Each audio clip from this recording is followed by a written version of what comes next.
Dá pra ficar 3 semanas sem comer, 3 dias sem água, 3 minutos sem oxigênio, mas você não passa nem 3 segundos sem usar a mente. Você acorda, vive tudo e processa isso na sua mente, leva isso pro cérebro e faz isso a cada instante do dia. Então, se eu não controlo, vira uma bagunça.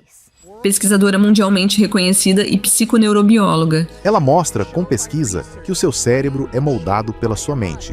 Doutora Caroline Leaf. Você pode ler todos os livros incríveis que quiser, mas se a sua mente não estiver no lugar, você nem vai usar isso. Vira só informação. A gente não controla os eventos e as circunstâncias, mas dá para aprender a administrar a própria mente, ou seja, as suas respostas.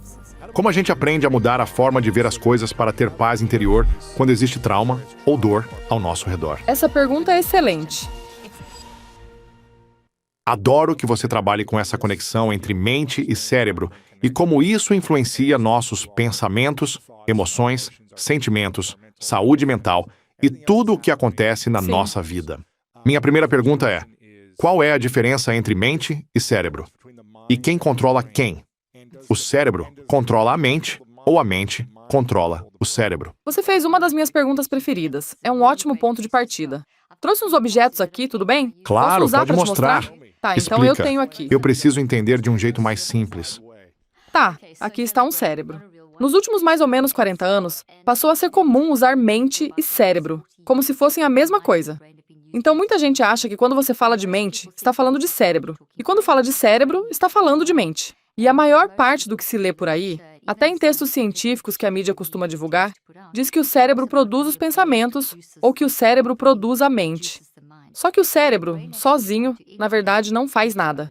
Se isso fosse um cérebro de verdade e eu tivesse tirado da cabeça de alguém e ele estivesse ali, sangrando e tudo mais, e você olhasse para ele, dava para ficar encarando o dia inteiro, mas ele não faria absolutamente nada. Então, qual é a diferença entre um cérebro morto e o seu, o meu, o dos ouvintes e de quem está assistindo? É que você está pensando, sentindo e escolhendo. Você está vivo. E essa força de estar vivo é a sua mente. A mente é essa capacidade. Neste exato momento, enquanto você me escuta, você processa as ondas sonoras e as ondas de luz por meio da sua habilidade de pensar, sentir e escolher. Isso é mente. Dá para imaginar a mente como um campo de processamento único, brilhante, que atravessa e envolve o seu cérebro e o seu corpo. E você transforma o que ouve e vê em significado. E esse significado vira estruturas que você literalmente cultiva no cérebro, como árvores. São cerca de 400 bilhões de ações por segundo. Você usa a mente para traduzir sinais auditivos e visuais em estruturas de proteína, como árvores, no cérebro, para dar sentido ao que estou dizendo. E a cada coisa nova que eu falo, você vai construindo mais e mais. Tudo que eu digo fica na parte das raízes, porque ali está a fonte da informação. E o tronco e os galhos são a sua interpretação do que está ouvindo. E você conecta isso a outras coisas que já existem, ao que eu estiver ativando em você naquele momento, ao que você sabe da sua vida, relacionado a algum tema. E isso continua crescendo. É o que a gente faz o tempo todo. A sua mente está sempre com você, e ela atua por meio do cérebro. E aí o cérebro responde. Aqui tem um modelinho. A sua mente é esse campo gravitacional. E isso não é papo místico. É ciência de verdade, de nível Nobel, que fala da existência de campos. O próprio Einstein já discutia isso lá no começo do século XX. Cada ser humano tem um campo gravitacional, um campo eletromagnético ao redor, que atravessa a gente. E quando você morre, isso não está mais ali. É isso que, de certa forma, mantém você vivo. E é isso. Pensar, sentir e escolher, na versão psicológica. E na versão mais científica, esse campo gravitacional. Dá para entender como se fosse um ímã. É um jeito bem fácil de visualizar. Imagina uma folha de papel branca com um monte de limalha de ferro em cima. Talvez você tenha feito isso na escola. Aí você pega um ímã e coloca no meio daquele montinho e, de repente, aparece um campo eletromagnético lindo. A limalha se organiza formando um desenho ao redor do ímã. Você não vê o campo em si, mas consegue enxergar o efeito dele por causa da limalha. Ele é invisível, mas a limalha acompanha o traçado do campo e, por isso, você consegue ver. Então, a relação entre o ímã e o campo permite que a limalha se organize naquele padrão. O cérebro é como o ímã, o campo é a sua mente, e essa relação permite que você expresse o seu comportamento. Esse desenho é o seu comportamento. E a parte mais incrível é que essa é a fonte principal. Você nunca para de pensar.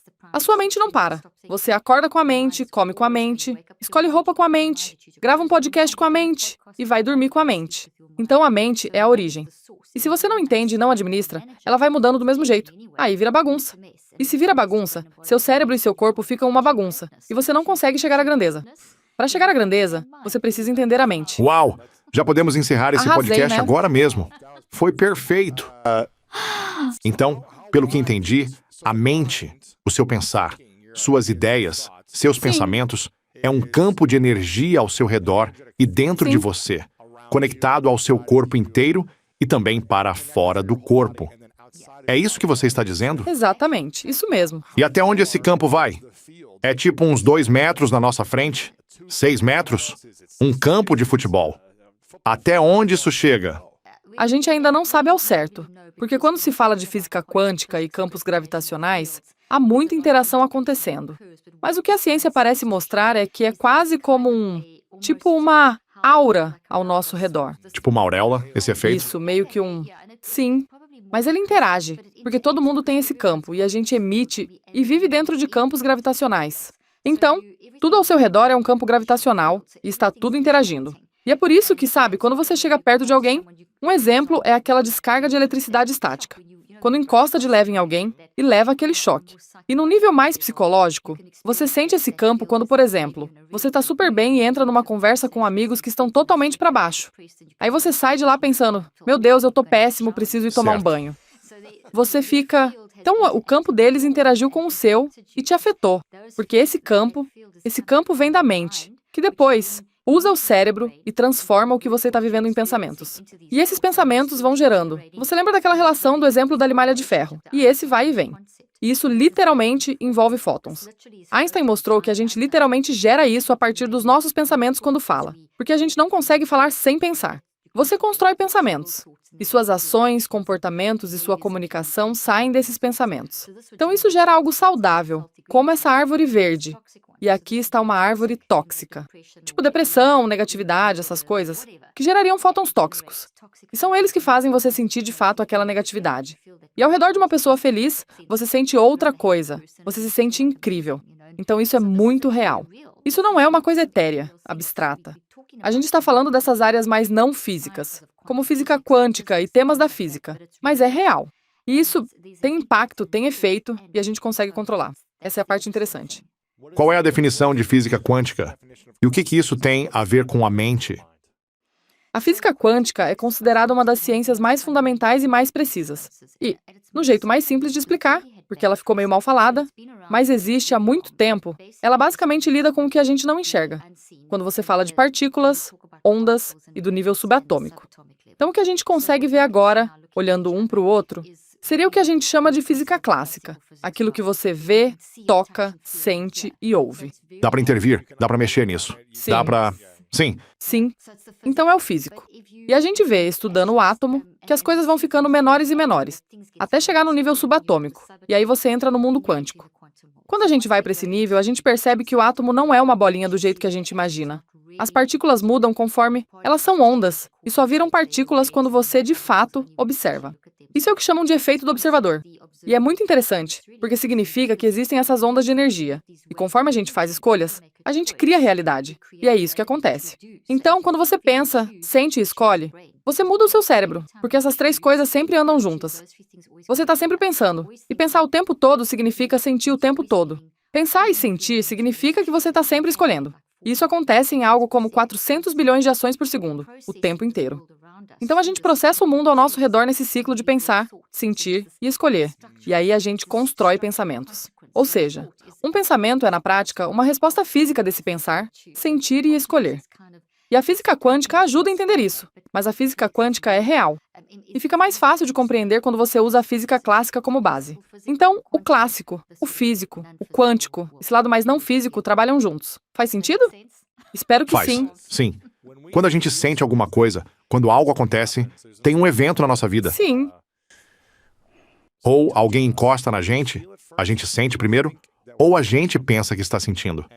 Como funciona essa conexão mente-corpo? Ótima pergunta.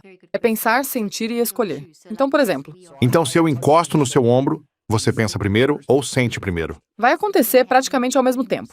Então vai ter... Porque existe a sensação, e isso imediatamente estimula pensar, depois sentir e depois escolher. O pensar, sentir e escolher funcionam juntos para dar sentido ao impacto físico, ao que aquilo significa, e se é ameaçador ou não. e um monte de decisões acontece na sua mente, numa velocidade absurda. Então é pensar, sentir, escolher, em ciclos. E é muito, muito rápido. Sabe, a gente fala em 400 bilhões de ações por segundo, mas na verdade é 10 elevado a 27 e ainda mais rápido. Uma velocidade inconcebível. Então eu tentei entender isso. O que é pensamento, o que é memória, o que é mente, o que é cérebro, como tudo isso interage, como se influencia. E se a gente tem algum grau de controle sobre esse processo e como isso é na prática. Sim. Dá para explicar tudo? Com certeza. Vou tentar sim. Eu passei 38 anos estudando isso e comecei trabalhando mais na área clínica. Atendi clinicamente por 25 anos e iniciei minha pesquisa nos anos 80. E é curioso, nos anos 80, a gente era ensinado que o cérebro não mudava. Então minhas aulas giravam em torno de o cérebro é fixo, é assim. Mente fixa, cérebro fixo, mentalidade fixa. Era mais ou menos isso. É o que tem. Você só precisa aprender a contornar. E aí era compensar. Era uma filosofia mais de compensação mesmo. Eu lembro de pensar numa aula de neurociência que isso não fazia sentido pra mim, porque a gente muda e cresce como ser humano. Aí eu falei, não, eu vou pesquisar isso. E meus professores disseram, essa pergunta é ridícula. Inclusive fiz um TED Talk sobre isso, sobre essa pergunta ridícula da neuroplasticidade. Então, nos anos 80, eu disse, tá, qual é o pior cenário? Eles responderam, traumatismo craniano. Quando alguém tem um traumatismo craniano, e eu sei que o seu pai passou por isso. Pronto, acabou. Sim, sim. Na prática, é como se a pessoa fosse descartada. E, como eu disse, a gente era treinado para compensar. Então eu falei, tá, mas nos anos 80 quase não existia pesquisa sobre lesão cerebral e sobre como tratar isso. E pensei, então eu vou começar por aí. Aí eu trabalhei com pessoas que tinham ficado em coma por mais de 2 semanas. E naquela época, Uau. se você ficasse em coma por mais de 8 horas, consideravam o dano cerebral irreversível. Hoje em dia, a gente sabe que não é bem assim, mas nos anos 80, essa era a visão dominante. Então eu estava indo totalmente contra a corrente com essa ideia. Eu mostrei que, ao usar a mente de forma, e não de um jeito esquisito, mas com uma gestão mental bem sistemática, deliberada e intencional, construindo o cérebro de formas diferentes, lidando com emoções, enfim, por caminhos diferentes, com o mesmo tipo de processo, dá sim para mudar isso. E um dos meus primeiros trabalhos, meu primeiro estudo de caso, foi com uma menina que tinha 16 anos na época do acidente. Ela tinha perdido um ano inteiro de escola e foi considerada vegetativa. Era isso que os médicos diziam naquela época, o que é uma coisa horrível de se dizer para alguém. Enfim, resumindo, depois de 8 meses, ela não só conseguiu se recuperar, como voltou mesmo. Eu comecei a trabalhar com ela quando ela já estava consciente e funcionando mais ou menos no nível de uma criança do 2º ano do fundamental. O objetivo grande dela era voltar e terminar o 3º ano do ensino médio junto com a turma dela. Naquele momento, isso era considerado impossível. E eu disse, bom, eu era uma cientista nova, bem jovem, totalmente envolvida com isso. Sim, Eu sim. falei, vem comigo, vamos fazer isso. E em 8 meses, ela alcançou o nível do 3º ano do ensino médio, terminou a escola com os colegas e depois fez faculdade. E uma das coisas mais impressionantes é que ela era uma aluna bem mediana, e nem era boa em matemática. Depois do acidente, usando a mente para mudar o próprio cérebro, ela virou praticamente uma gênia da matemática. Sério, foi algo... E eu poderia contar história atrás de história. E isso me motivou muito a trabalhar com tudo isso pensando, agora eu preciso entender de verdade o que está acontecendo. Na época, eu morava na África do Sul, onde eu cresci. Eu nasci no Zimbábue e cresci na África do Sul durante o período do Apartheid. Quer dizer, dá até para ver a idade chegando quando eu volto nesse assunto. Eu trabalhei durante o Apartheid, na transição e no período pós-Apartheid. Então eu via de perto traumas socioeconômicos, traumas de racismo, e eu trabalhava 3 dias por semana nesses ambientes, com pobreza extrema e tudo que vem junto. Eu trabalhei em Ruanda, em contexto de pós-guerra. E também trabalhei com os mais ricos entre os ricos, líderes, CEOs de empresas, escolas, em todo lugar. Meu laboratório foi o mundo, para tentar entender o ser humano e a mente, e sair dessa ideia na ciência de que a consciência é a grande pergunta impossível, e que ninguém realmente faz nada a respeito. A gente só fala disso como se fosse uma coisa filosófica, distante, tipo, um dia a ciência promete que vai explicar. E eu pensava, mas eu não posso deixar isso de lado, porque eu sou mente. Você é mente. Então, se eu não administro isso, quer dizer, você consegue ficar 3 semanas sem comer, 3 dias sem água, 3 minutos sem oxigênio, mas não passa nem 3 segundos sem usar a mente. Então, a minha premissa era, tá, se é assim, o que é isso e como a gente aprende a administrar? A mente é maleável. Você consegue direcionar a neuroplasticidade do seu cérebro. Eu fiz algumas das primeiras pesquisas sobre neuroplasticidade na minha área no fim dos anos 80 e começo dos 90. Antes disso, ser aceito. Ali pela metade dos anos 90, neuroplasticidade era tipo, ok, é isso mesmo. E eu mostrei que a base da minha tese era, se a nossa mente está sempre mudando, e está mesmo, você acorda e já está vivendo tudo, conversas, e-mails, o podcast, a vida, a política. Você entra na vida imediatamente e processa tudo isso pela mente, transforma isso no cérebro, e faz isso a cada momento do dia. Então, se eu não controlo, vira uma bagunça. Mas, se eu controlo, não vira bagunça. Agora, eu sei que a gente não controla os eventos e as circunstâncias. Todo mundo concorda com isso. Então, eu não estou falando de lei da atração, de repetir 15 afirmações positivas e achar que isso vai consertar a sua vida. Não é nada disso. Isso não é realista. Eu estou falando do fato de que você não controla eventos e circunstâncias, mas pode aprender a administrar a sua mente, ou seja, as suas respostas. Sim, as coisas vão acontecer. Trauma, morte, a vida acontece. Mas é como você lida com isso. E o seu caso é um exemplo clássico. A sua vida virou de cabeça para baixo, a da sua família também, e você administrou a sua mente e conseguiu se reerguer. Então você já estava aplicando esse conceito. Por isso, repito, nossa grandeza vem de administrar a mente. E grandeza não significa necessariamente ter milhões na conta e ser uma super celebridade. Significa, você tem paz mental? Você está de fato evoluindo? Você está satisfeito como pessoa? Você, Certo. sabe, é para esse lugar que a gente quer ir, em vez dessa versão toda voltada para fora. Sim. Isso foi poderoso. Então, como a gente aprende a administrar a mente, respondendo de um jeito mais positivo ao caos, ao estresse, aos traumas e aos dramas da vida ao nosso redor? Claro que a gente até pode influenciar algumas coisas para acontecerem na nossa vida, mas não dá para controlar tudo o que está acontecendo ao redor, necessariamente. Só a forma como a gente reage, como você falou. Então, como a gente aprende a mudar a perspectiva ou a reprogramar a mente para ter paz interior, mesmo quando existe trauma ou dor perto da gente? Isso é uma habilidade que a gente aprende. Nunca é tarde para começar, mas quanto mais cedo, melhor. Eu tenho 4 filhos adultos. Eles aprenderam isso, cresceram com esse assunto. E conforme eu fui aprendendo coisas novas, eles viraram minhas cobaias. Eles foram treinados e, literalmente, meu marido também. E, aliás, todo mundo trabalha comigo. Ou eles são filhos incríveis, ou ficaram todos traumatizados. A gente vai ter que perguntar para eles.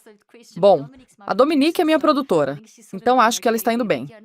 Mas sim, o principal sobre mente e gestão da mente, Luiz, é aceitar que depressão, ansiedade, até esses termos que assustam, como bipolaridade e esquizofrenia, e mesmo coisas mais aceitáveis socialmente, como luto, raiva e por aí vai, isso não são doenças. A mente é a fonte, e se você não coloca a mente no lugar, você pode ler todos os livros incríveis e ir a todos os seminários e conteúdos de autoajuda, mas, se a sua mente não estiver bem, você nem vai conseguir usar isso. Vira só informação. Então falta um passo aí, que é entender a autonomia. Essa sensação de que a gente tem ação e escolha para lidar com o que acontece ao nosso redor. E aceitar que parte de administrar a mente não é fazer o ruim desaparecer, mas aprender a viver no meio do ruim, porque isso não vai embora. Então, desespero, raiva, depressão, ansiedade, tudo isso são respostas completamente normais. Na verdade, são bem úteis. Elas são mensageiras, sinais de alerta, em vez de doenças assustadoras. Elas não são doenças neuropsiquiátricas do cérebro, como disseram pra gente. Elas são respostas. E como são respostas da nossa mente ao mundo, a gente usa o cérebro e o corpo para expressá-las, porque a gente tem... A mente precisa do cérebro e do corpo para, construir pensamentos e, a partir disso, a gente fala. A gente usa o físico para armazenar o que processou, converter isso, então se comunicar. Obviamente, se a mente vira bagunça, o cérebro e o corpo também viram bagunça. Mas como o cérebro é neuroplástico e a gente consegue administrar a mente, a gente pode mudar o cérebro. Foi isso que eu mostrei na minha pesquisa. Dá para mudar o DNA ou marcadores no sangue, literalmente. Só mudando a mente? Sim. Mudando a mente, você consegue influenciar imediatamente os seus biomarcadores. Uau! Por exemplo, num trauma agudo, e você passa por... deixa eu explicar de um jeito bem simples. Claro. Eu estava testando um sensor de glicose, desses de monitoramento contínuo, para fins de pesquisa. E aconteceu de, enquanto eu estava usando, porque você usa e vai acompanhando os níveis, eu queria ver o impacto disso na saúde mental e no neurocycle, que eu desenvolvi. E aconteceu de, em dezembro, a gente passar por um trauma muito agudo na família. E no exato momento do trauma, eu vi no monitor que minha glicose tinha disparado para 240. Isso é nível de risco cardíaco. E eu imediatamente administrei a minha mente com o Neurocycle, que é o método que eu desenvolvi. Um sistema que qualquer pessoa pode aprender. E em segundos, eu baixei a glicose de volta para um nível normal. E conforme ela subia e descia, eu conseguia manejar. E quando a glicose está nesse nível, o cortisol dispara, o DHEA cai, a homocisteína sobe. Isso tudo significa que o seu sistema imunológico entra em pane. E você tem a mesma resposta diante Está de sob algo da ataque. mente. Um pensamento, que é consequência da mente. Pensar, sentir e escolher constroem pensamentos. Pensamentos têm raízes e árvores, galhos, que são as memórias. Então, pensamentos são feitos de memórias, como árvores são feitas de galhos. Qualquer dano no meu corpo, o sistema imunológico interpreta como ameaça à sobrevivência, porque a gente é programado para sobreviver. Então o sistema diz, opa, isso é uma ameaça. Manda o exército, linfócitos T, linfócitos B, macrófagos, vamos consertar isso. E ele cria a inflamação, que é um estado temporário de cura. No começo, a inflamação serve para isolar e Para reparar. proteger, Exatamente. Isolar e proteger, e depois você deveria, resolver aquilo, encontrar a causa raiz. E isso passa. Aí entram os fatores anti-inflamatórios e a inflamação vai embora. Mas e se a gente não lida com as coisas, não lida com os traumas do passado, não lida com padrões de vida que a gente fica repetindo, isso vira um conflito constante. Porque todo mundo tem padrões tóxicos. Ninguém é imune. Todo mundo. E os sinais disso são coisas como depressão e ansiedade, que só estão te dizendo, ei, tem um padrão aqui. Pode ser um padrão ligado a trauma, ou um hábito tóxico que você desenvolveu. Mas esse padrão está colocando seu corpo sob um estresse enorme, a ponto de afetar o seu DNA. E eu mostrei na minha pesquisa que se você pensar na escada do DNA, quando você olha para um cromossomo, ele parece um X. E onde vocês estão vendo minhas unhas, essas unhas cor-de-rosa representariam o que a gente chama de telômeros. E os telômeros são um indicador de como você está administrando a sua mente. Bem interessante. E eles também têm a ver com quanto tempo a pessoa vai viver, né? Se os telômeros forem mais longos. Exatamente. Totalmente correto. Então, o comprimento Então, quem está sob ataque e definhando, provavelmente vai acabar morrendo fisicamente também. foi exatamente isso que eu mostrei. Então, no ensaio clínico que eu descrevo neste livro, a gente tinha participantes, e eu, inclusive, tenho uma imagem do cérebro de uma dessas pessoas.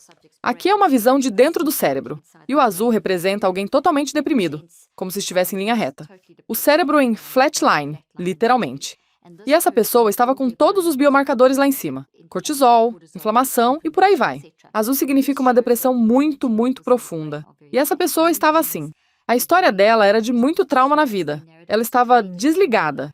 Estava lutando com trabalho, relacionamentos, um monte de coisa. Tudo. Estava tudo desajustado. Sim, eles... Sono e tudo que Sim. você imaginar. A pessoa estava pronta para desistir. Em que página está isso? Isso está na página... Eu devia te dizer. Eu devia saber essa página de cor. 161. Ótimo. Sim, Acho que nessa versão aí que você está com ela em mãos, dá para ver bem certinho, em preto e branco. sim, sim. Mas então, sobre os telômeros dessa pessoa. Quando a gente analisou o DNA e os telômeros, isso mostra que quanto mais curtos eles estão, mais fracas ficam as células. Menor tende a ser a expectativa de vida e maior a vulnerabilidade a doenças. Então eles estavam... Isso aparece como idade biológica. Então os telômeros eram curtos e pouco saudáveis. No caso dessa pessoa, e a gente tinha um grupo parecido também, a idade cronológica, a idade real, era ali na casa dos 30 e poucos. Mas a idade biológica, Era tipo 70 e poucos? sim, como se fosse uma pessoa de 70 anos. Isso é surreal. É surreal mesmo.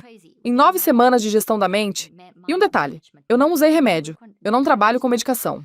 Eu até falo sobre isso e tal, mas nesse ensaio clínico específico foi só gestão da mente, só o neurocycle. A ideia era colocar a mente sob controle. E o cinza indica que o cérebro estabilizou, que as ondas cerebrais estavam sendo de fato reguladas. Porque antes a pessoa dizia, eu sou a depressão, zero esperança. Biomarcadores, DNA, tudo refletia isso. E aqui a pessoa já diz, eu entendo porque eu sinto depressão, eu não sou a depressão. E agora eu sei de onde isso vem. E a depressão é só um sinal de que existe uma causa por trás. Não é quem eu sou, não é uma coisa, não é uma doença. Em 63 dias, eles já estavam vendo mudança de comportamento na vida. Diziam, ok, eu ainda fico deprimido às vezes, mas eu sei por quê e sei o que fazer. E o comportamento foi mudando. Voltaram a trabalhar, voltaram a dormir, com melhora de 25% no sono. Os relacionamentos melhoraram, e a pessoa já não estava mais com ideação suicida. Uau! Já essa outra pessoa estava no grupo controle, então não recebeu gestão da mente. E o que você vê é muito vermelho e muito caos. Esse vermelho mostra um cérebro como se fosse um tsunami aí dentro, e os biomarcadores estavam péssimos. O DNA dessa pessoa, os telômeros, estavam bem curtos. E com gestão da mente, em 9 semanas, a gente mostrou que dá para mudar literalmente os telômeros, que são marcadores de envelhecimento e de saúde, tanto mental quanto física. E isso é bem incomum, porque a maior parte dos estudos sobre telômeros foca em alimentação e exercício, que são super importantes. Ter verduras, dieta mais vegetal, essas coisas? Sim. Exatamente, e isso tem peso mesmo. E também tem alguns estudos sobre meditação, mas não tinha... Eu acho que esse foi o primeiro estudo que realmente fez um trabalho mental deliberado e intencional, para gerar mudança. E a gente também viu quedas importantes em marcadores de inflamação e marcadores no sangue. Mas o maior impacto foi na narrativa, na história da pessoa. Então, se você tira a biologia de lado por 1 minuto e escuta o relato, aquela pessoa estava fora do ar, e depois voltou para o ar, voltou a viver. E mesmo assim, eles também chegaram nessa aceitação. E era nisso que eu queria voltar ao que você perguntou lá no começo. Viver e administrar a mente não significa que vai ficar tudo cor-de-rosa, como se você colocasse óculos com lente rosa. Isso é loucura. É, na verdade, a capacidade de ficar em paz com o fato de que vai ter momentos de depressão e de buscar a mensagem por trás disso, vendo esses momentos como algo útil. A gente tem uma filosofia muito estranha, que já faz uns 40 anos que pegou no Ocidente, de olhar para a depressão, ansiedade e coisas assim como se fossem doenças. Doenças neuropsiquiátricas do cérebro, e como sintomas ruins que precisam ser suprimidos, tipo sintoma de câncer que você tem que abafar. Então virou um pacote só. O sofrimento da vida foi medicalizado, para usar a expressão de uma psiquiatra brilhante, Joanna Moncrief. Então a gente precisa ficar muito atento a isso, porque a verdade é que depressão e ansiedade não são doenças. Elas são instintos de sobrevivência.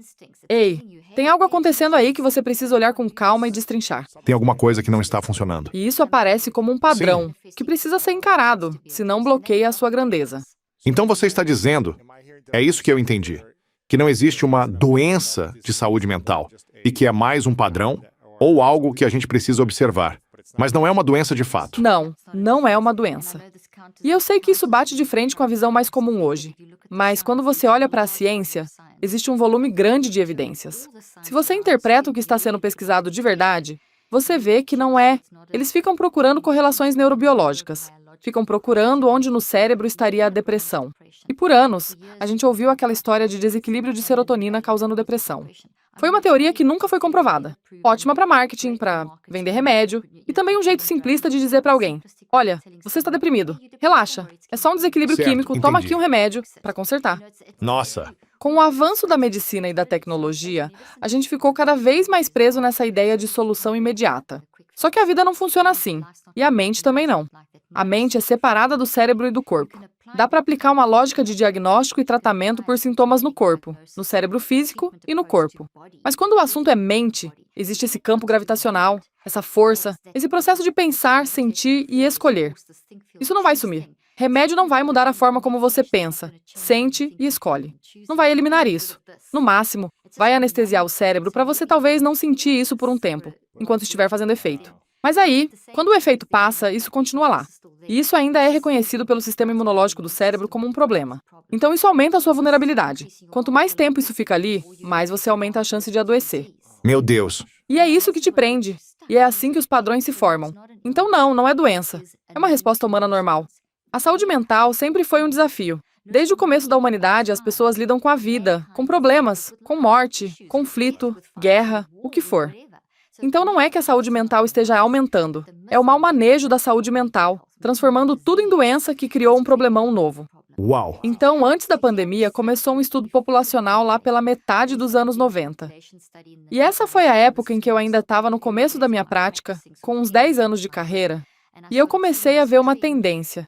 E eu acompanhava esse estudo, que mostrava aquele padrão de décadas de pessoas vivendo mais. A gente sempre ouve isso, que as pessoas vivem mais por causa dos avanços da medicina e da tecnologia. Quase ninguém questiona, mas aconteceu algo em 96 que começou a colocar isso em dúvida. Ali pela metade dos anos 2000, já era um fato bem estabelecido pela pesquisa que a gente não estava mais vivendo mais. Na verdade, a tendência se inverteu. E surgiu uma espécie de pandemia de mortes por desespero, em que as pessoas morrem, cara. de doenças de estilo de vida que seriam evitáveis. E o grupo mais afetado fica entre 24 e 65 anos. Ou seja, gente no começo da carreira, no auge da carreira, nessa faixa inteira, está morrendo de forma assustadora. Isso entra como morte por desespero, ligada a doenças de estilo de vida evitáveis. Então a gente precisa dar uma olhada. Doença de estilo de vida significa que tem alguma coisa no nosso corpo que está mais fraca. Por quê? Porque o estilo de vida é guiado pela mente. Como eu estou comendo, bebendo, dormindo? Qual é o estado da minha mente por trás de tudo isso? Como eu estou lidando com os momentos do dia a dia? Como eu estou administrando os padrões, os traumas, os hábitos tóxicos já enraizados? E é aí que, quando a gente ignora tudo isso, porque a tendência atual diz: ah, isso não importa. O que importa são os sintomas. Vamos caçar os sintomas. Aí vira checklist, diagnóstico, rótulo. E quando você rotula alguém, pode cortar até mais 10 anos de vida da pessoa. Tem estudo mostrando que pessoas com diagnóstico de saúde mental podem perder até 20 anos de expectativa de vida. E pessoas em psicotrópicos, por causa de complicações e mudanças no cérebro e no corpo, podem perder até 25 anos.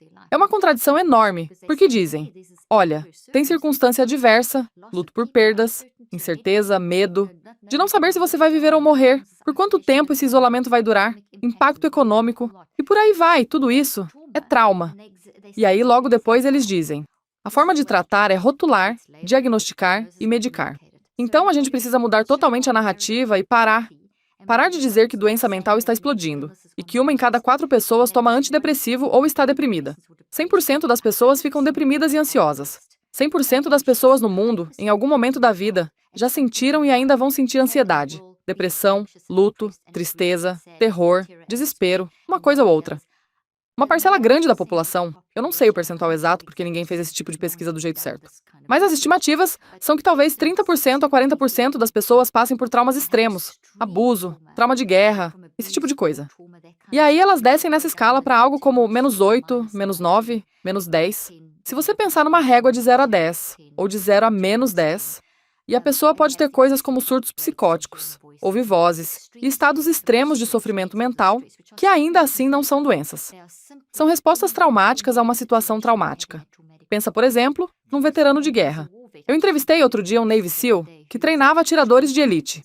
E quer dizer, tem coisas que ele precisou fazer, que o time dele precisou fazer. E quando eles voltam e tentam, todo mundo conhece a dificuldade de tentar se readaptar à vida civil depois de passar por aquilo. É muito difícil. Quer dizer, é isso que eles vivem o dia inteiro, coisas totalmente contra a sobrevivência, totalmente contra a nossa natureza humana. E agora, em vez de deixarem essas pessoas processarem o trauma, elas voltam para casa ouvindo que estão doentes. E ele me contou uma coisa que a gente quase não escuta por aí. Mas ele me disse: em muitos casos, eles injetavam coisas como risperidona, um antipsicótico, na coluna de veteranos de guerra, porque eles estavam um pouco psicóticos. Lógico, como é que você encara uma coisa dessas? Claro que você vai ficar com raiva, frustrado, e não vai conseguir amar como antes. Você precisa acolher, processar e ressignificar. Dar um remédio não vai fazer isso acontecer, não vai ajudar. Na verdade, isso limita o cérebro. Isso restringe o cérebro. Não existe cura química para isso. Isso só joga gasolina no fogo, porque a mente precisa operar através do cérebro. Então agora você colocou química ali, e isso não vai facilitar a mudança. A gente precisa fazer alguma coisa, e isso passa por uma narrativa. Você acha que existe mesmo isso de desequilíbrio químico em algumas pessoas? Sabe quando alguém diz: ah, eu tenho depressão, é uma doença? Ou sou bipolar? Ou eu tenho essa doença mental? Ou eu tenho um desequilíbrio químico. Eu fui tratado para isso. Não vem dizer que não, porque isso é quem eu sou. Tem gente que realmente tem isso? Há pesquisas? Isso é resultado de... a narrativa de... eu tenho um desequilíbrio químico e minha depressão vem disso? É muitas vezes a única explicação que as pessoas recebem. Não apresentam uma alternativa, quer dizer, uma narrativa alternativa. Para todo mundo que está ouvindo este podcast, eu quero validar a sua depressão, sua ansiedade, o seu luto, o seu desespero, o seu TPT, PTSD, qualquer rótulo que tenham colocado em você. Eu quero validar isso sem precisar validar com um rótulo de doença. Você não está doente, você não tem um cérebro quebrado. O seu cérebro não é defeituoso. Está passando por alguma coisa. Então você não é alguma coisa. Você está passando por algo. Você está vivendo uma experiência. Você está vivendo algo. E você lidou do único jeito que dava naquele momento. Então isso gerou uma resposta difícil porque a situação era difícil. E você estava só tentando sobreviver. Então o que a gente precisa fazer é passar por um processo de acolher, processar e ressignificar. Então o ponto aqui é reconhecer que desequilíbrio químico não é a causa do seu desespero. A causa do seu desespero é o que você passou e o que você está passando. E quando você não sabe como administrar isso, como lidar com pensamentos que estão te enlouquecendo, com os flashbacks, com o trauma dos flashbacks, e com a mente voltando para situações de estupro, abuso ou trauma de guerra, isso pode sim deixar a pessoa fora de si. E não fora de si no sentido de doença, mas no sentido de a mente virar uma onda descontrolada ao seu redor, atravessando o seu cérebro, com o sistema imunológico e tudo no corpo gritando: ei, vamos resolver isso. Então, um rótulo de doença invalida isso. E por um momento, pode até ser reconfortante pensar, ok, tem um nome para o que eu sinto, porque dá a sensação de um pouco de controle. No começo, isso traz alívio, mas não se enxergue como esse rótulo.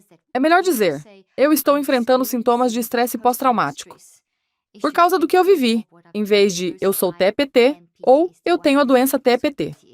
É melhor dizer, eu estou com sintomas de transtorno bipolar, essas oscilações intensas por causa da minha história, do que dizer, eu tenho bipolaridade, eu tenho desequilíbrio químico. Inclusive, saiu pesquisa esses dias mostrando que a gente precisa parar de falar assim. Os principais psiquiatras que lideram essa área vão te dizer que precisamos parar com isso, porque não há algo como desequilíbrio de serotonina. Você nem consegue medir isso direito. Não existe um gene, não existe um conjunto de genes ou um desequilíbrio de serotonina causando isso. A causa é o que você viveu. E isso atravessa o cérebro e o corpo, então cérebro e corpo respondem. E a gente vai ver mudanças no cérebro e no corpo. A gente vai ver caos neuroquímico, não necessariamente desequilíbrio de serotonina. Às vezes é dopamina, e se a dopamina cai, a serotonina sai do eixo. E aí, a anandamida também muda, e por aí vai. E isso altera funções e estruturas do cérebro, além de DNA, telômeros, e mais de 1.400 respostas neurofisiológicas ficam desreguladas. Sim. Então, sabe, isso é uma resposta. E não quer dizer que exista algo escondido dentro de você, uma coisa assustadora te controlando. E isso invalida.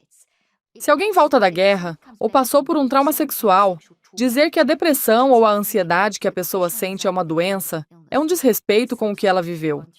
Mas se eu digo para você, nossa, isso é terrível, me conta, eu quero ouvir a sua história, eu quero te apoiar.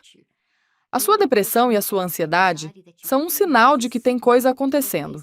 Existe uma origem, existe uma fonte. Então, posso te ouvir? Posso ajudar? Posso te apoiar a reconhecer esses sinais e passar pelo processo de encontrar a origem e depois ressignificar? E isso leva tempo. Não é uma consulta de 15 minutos em que eu te dou um rótulo. Isso leva tempo. E também não é esse modelo de condicionamento que existe por aí, que às vezes até funciona no contexto certo. Mas tentar pegar um veterano que passou por algo e colocar de volta na situação para condicionar a pessoa não funciona. Você não condiciona, você reconstrói. É quase como uma equação algébrica. X é a situação. Y é como você gostaria de funcionar para ter paz mental. Então você tem X mais Y. A gente está aqui no X, vivendo a vida, como seres humanos passando por experiências. A gente queria estar no Y. E quando junta os dois, o tratamento atual muitas vezes diz, ok, agora vamos criar Z. Vamos ignorar X e Y, inventar uma coisa nova. E essa coisa nova é, você é doente. Só que isso não funciona. Na prática, é X mais Y igual a XY. X é o que você está atravessando. Y é onde você quer chegar em paz mental. E você junta os dois para conviver com isso, de um jeito que mude como o passado influencia o seu futuro. Nossa, isso é muito forte. Caramba. Quero voltar ao que você disse sobre aquele trauma recente na sua família, quando você estava usando um monitor de glicose e você comentou que tinha um processo. Você percebeu que o monitor disparou, veio palpitação, estresse. Você sentiu o seu corpo mudando, entrando nessa resposta de estresse, de proteção, de tensão, seja lá o que fosse. Sim. Medo, ansiedade, tudo isso que você estava sentindo na hora. Qual foi o processo, passo a passo, que você usou para trazer isso de volta para níveis mais normais, para você se sentir mais em paz, mais centrada e mais calma? Tá. É o processo do Neurocycle. Excelente pergunta. É o processo do Neurocycle, que está na segunda metade do livro. O Neurocycle tem 5 etapas. São 5 passos. Sim. Foi algo que eu desenvolvi inicialmente para pessoas com lesão cerebral traumática. Foi a primeira vez que eu criei isso e estruturei a teoria. Depois eu fui refinando para vários tipos de situações com que eu trabalhei. E ao longo dos anos, ele foi ficando mais preciso. Um bom cientista precisa continuar aprendendo, mudando e melhorando. E é isso que eu busco fazer. Então, neste livro, tem a versão atualizada do Neurocycle. O Neurocycle é como você coloca a mente, que está sempre ativa, sob controle. Em um estado de trauma agudo, como eu estava naquele momento, o trauma agudo cria um cérebro vermelho. Eu te mostrei aquela imagem do cérebro vermelho. Isso significa uma onda gigantesca acontecendo no cérebro. E os lados esquerdo e direito ficam em desarmonia. Também cai o fluxo de sangue e oxigênio na parte da frente do cérebro. Aí entram coisas como delta, teta, alfa, beta, gama. Essas ondas deveriam fluir como ondas do mar. E se você pensa no mar, você tem as ondas grandes, que seriam delta, ondas um pouco menores, que seriam teta, depois elas crescem, que seria a beta, vem a crista, que seria o beta alto, e a gama, que seria aquela ondulação fininha na beira da praia. E a gente quer esse fluxo no cérebro de um jeito mais uniforme, que é mais ou menos o estado Y. X mais Y. X é o que acontece com a gente, Y é esse estado. Acontece o X e o estado Y sai do eixo. E foi isso que aconteceu comigo naquele momento. Então, o que a gente quer fazer é, já que a mente funciona através do cérebro e do corpo, e a mente está vivendo esse trauma, essa bagunça, o cérebro e o corpo acabam só seguindo o que a mente está fazendo. Então vira bagunça no cérebro e no corpo. Mas, se eu estou nesse caos, eu não consigo raciocinar direito. Eu Certo. não acesso clareza, eu desmorono. E nessa situação, eu teria desmoronado. E eu já desmoronei no passado. Mas hoje, eu aprendi a lidar com isso. E eu falo no livro que o Neurocycle pode melhorar em 81% a forma como você administra ansiedade e depressão. É uma afirmação Uau. enorme e eu Uau. comprovei isso cientificamente. Tá, então o que eu fiz foi tentar me colocar de volta sob controle. Porque nesse estado, você não sabe o que fazer quando o trauma é tão agudo assim. Mas eu sabia, pela minha ciência e pelo que eu estudo. Então eu fui proativa e consegui entrar em 2 zonas. Um modo era a confusão mental em que eu estava, que é o piloto. Porque eu estou dirigindo, eu estou no aqui e agora. Imagina você dentro de um helicóptero, como se fosse uma cápsula do tempo. E o seu helicóptero é puxado para isso, porque você está em choque, com terror, medo, pânico profundo e ansiedade. Esses são os sinais de fumaça. Então o meu piloto fica totalmente descontrolado. E o copiloto também sou eu. Só que é a minha parte sábia. Porque dentro de cada um de nós existe a sobrevivência. E esse é o nosso instinto. Sabe quando você dá um conselho ótimo para alguém e pensa, nossa, de onde saiu isso? É essa profundidade. Tipo, a gente sabe o que sabe. A gente sabe o quanto aguenta. A gente diz, eu sei disso, esse tipo de coisa. E esse é o copiloto, essa sabedoria. Então, nesses estados, o que a gente quer é se colocar no copiloto. Lembra? Piloto e copiloto. E você usa essa linguagem. Você está pilotando esse helicóptero para todo lado. E o copiloto diz, calma, vamos pousar perto daquela árvore. Aí pousa e desce, mas desce junto com o copiloto, então você está seguro. Você criou uma distância. E tudo isso eu estou detalhando aqui. E claro, isso é treino, tá tudo no livro. Eu tenho um aplicativo que explica isso também, mas esta é a mentalidade que eu treinei para adotar. Então eu posso enfrentar um trauma agudo com essa mentalidade. Ainda estou chorando, ainda estou enlouquecendo, mas estou enlouquecendo nesta zona onde agora sei, Sim. porque sei que preciso de sabedoria. Eu preciso ser Certo. capaz de acessar o... E eu não consigo atravessar esse caos com cérebro e corpo em caos, com a mente em caos, sem antes acalmar isso. Então eu preciso passar por isso, porque eu fico presa naquela árvore preta e fico presa nesse cérebro caótico. Isso seria tipo o modo luta ou fuga. Seja Sim. alguém te fechando no trânsito, no carro, ou alguém gritando com você, ou alguém. Enfim, acontece um evento que te Sim. faz reagir em luta ou fuga. Seja um trauma grande ou um trauma menor, né? Exatamente. Aquelas coisas que você não vê chegando, coisas que você não espera e que simplesmente te atingem do nada. Sim, com certeza. Você entra num nível de luta ou fuga. Então, fisiologicamente, 1.400 respostas neurofisiológicas são ativadas para te ajudar a focar. Mas elas não funcionam a seu favor se você não fizer o que eu estou dizendo, que é mudar a percepção. Então esse é o como fazer, porque no instante em que você muda a percepção, tudo muda. E foi o que eu te falei. Em segundos eu baixei a glicose no monitor. E eu nem esperava que fosse funcionar tão rápido. Eu fiquei impressionada. E ao longo das 12 horas do trauma, conforme isso ia oscilando, eu consegui manejar cada vez melhor. Então assim, de verdade. E não foi a primeira vez. Eu faço isso a vida inteira. Mas foi muito interessante ver em tempo real e ver a reação. Tá, então... Então a etapa 1 é Etapa entrar 1. no estado de copiloto para pousar o avião. Isso é a preparação. A gente nem chegou na etapa 1 ainda. Ok. Você precisa Então se preparar. primeiro pousa o avião. Lembra que existe um copiloto, que é a sua mente sábia. E você é o piloto pirado indo para todo lado. Então, pousa o avião. Deixa o copiloto te dizer, ok, pousa o avião. E você pousa onde precisa, que é no ponto do problema. E o que te puxou para pousar e encontrar o problema foram as suas emoções. Então essa é a etapa 1. Você vai reunir consciência, fazer um mapeamento. E reunir significa você assumir o controle. Você não fica sentado embaixo da macieira levando maçã na cabeça. Você dá um passo para trás e escolhe a maçã. Então existe controle, autonomia, senso de ação. No meio do caos, dá para criar ação mentalmente, porque quem está dirigindo isso é a sua mente. Então você se afasta e diz, ok, eu vou pegar essa maçã. Essas maçãs são os sinais emocionais de alerta. Terror, desespero, sensação de estar totalmente traumatizado. Você pega essas maçãs e coloca na sua cesta. E aí você reúne consciência. Então isso é meio que reunir sua... Consciência, É assim exatamente. que eu estou me sentindo. É isso que aconteceu. Esse é o evento. Sim, É reunir, é quase isso mesmo. Só que você reúne em 4 pacotinhos bem definidos, porque quanto mais organizado, menos caos. Dá para ser bem sistemático. Quais são essas 4 coisas? Primeiro, você reúne consciência dos sinais emocionais de alerta: desespero, ansiedade, crise de pânico. Depois, você reúne consciência da resposta física do corpo. Aí o seu copiloto diz: ok, como está o seu corpo? Pega essa maçã. O que está acontecendo fisicamente? Coração disparado, crise de pânico, tensão, aperto no estômago, adrenalina, fuga, medo, congelamento. Depois vem os seus comportamentos. O que você está falando? O que você está fazendo? Como você está reagindo? O que você está dizendo? O que está fazendo? O que de fato está acontecendo? Eu pego isso, pego aquilo, faz isso, faz aquilo. Então, o que é esse comportamento? Ele está funcionando? Porque assim, só de fazer isso você já muda o jeito de agir. Você entra imediatamente em outro modo. E o quarto é perspectiva. Qual é a sua visão? Isso está perdido, isso é terrível, isso é uma porcaria, acabou, ou ok, isso é ruim, mas sabe para onde eu vou com isso? Então você reúne. E assim que você tem isso, você vai para refletir. É bem sistemático. E quando você reúne tudo e faz essa preparação, os 2 lados do cérebro voltam a se alinhar, volta à coerência.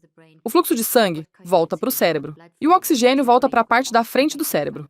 Quando falta oxigênio e falta sangue na parte da frente do cérebro, o que acontece em trauma, situação aguda, essas coisas repentinas, isso cai, aí você fica impulsivo. Você toma decisões ruins, reage errado e cria ainda mais desorganização. A onda alfa no cérebro cai e fica mais ativa do lado direito. Quer dizer, fica puxado para o lado direito, o que não é bom, porque aí você perde clareza. Então, fazendo o que eu acabei de falar, você muda tudo isso. Você traz coerência de volta. Você aumenta a alfa. E talvez ainda não fique perfeito, mas o processo já começou. Aí, conforme você avança pelas 5 etapas, e eu detalho mais no livro, aqui eu estou só dando uma visão geral. Então você começa a refletir. Claro. Ok, o que eu tenho na minha cesta?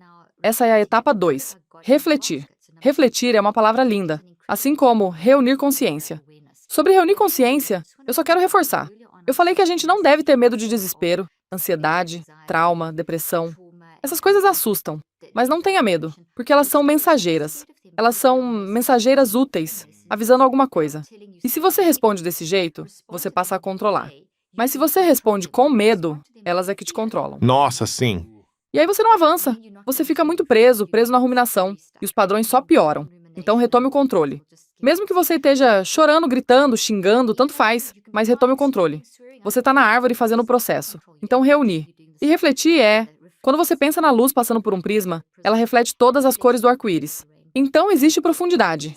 E uma só coisa pode significar muitas outras coisas. E refletir é esse processo de virar um detetive. Ok, por que eu estou reagindo assim? Porque eu estou... Quando é algo do momento, em geral a gente sabe o motivo. Eu sabia por que estava daquele jeito, então não precisei investigar tanto a causa. Mas eu precisei refletir para pensar, ok, se eu reagir assim, isso vai acontecer. Então era se perguntar, o que você está fazendo com essa emoção? O que você está fazendo com esse comportamento? Esse comportamento ajuda? Então refletir naquela situação é diferente de refletir no caso de alguém que está tendo uma crise total de síndrome do impostor. E isso vira um padrão, e a pessoa repete isso. Aí a pessoa vai trabalhando em sequência no processo e vai precisar começar a encontrar o porquê. Em que nível? Que questões de autoestima estão por trás? Qual é a história de origem disso? Então, nesse caso, refletir seria, sabe? Perguntar, responder, conversar consigo mesmo. Por que eu sinto isso? Por quê? Por quê?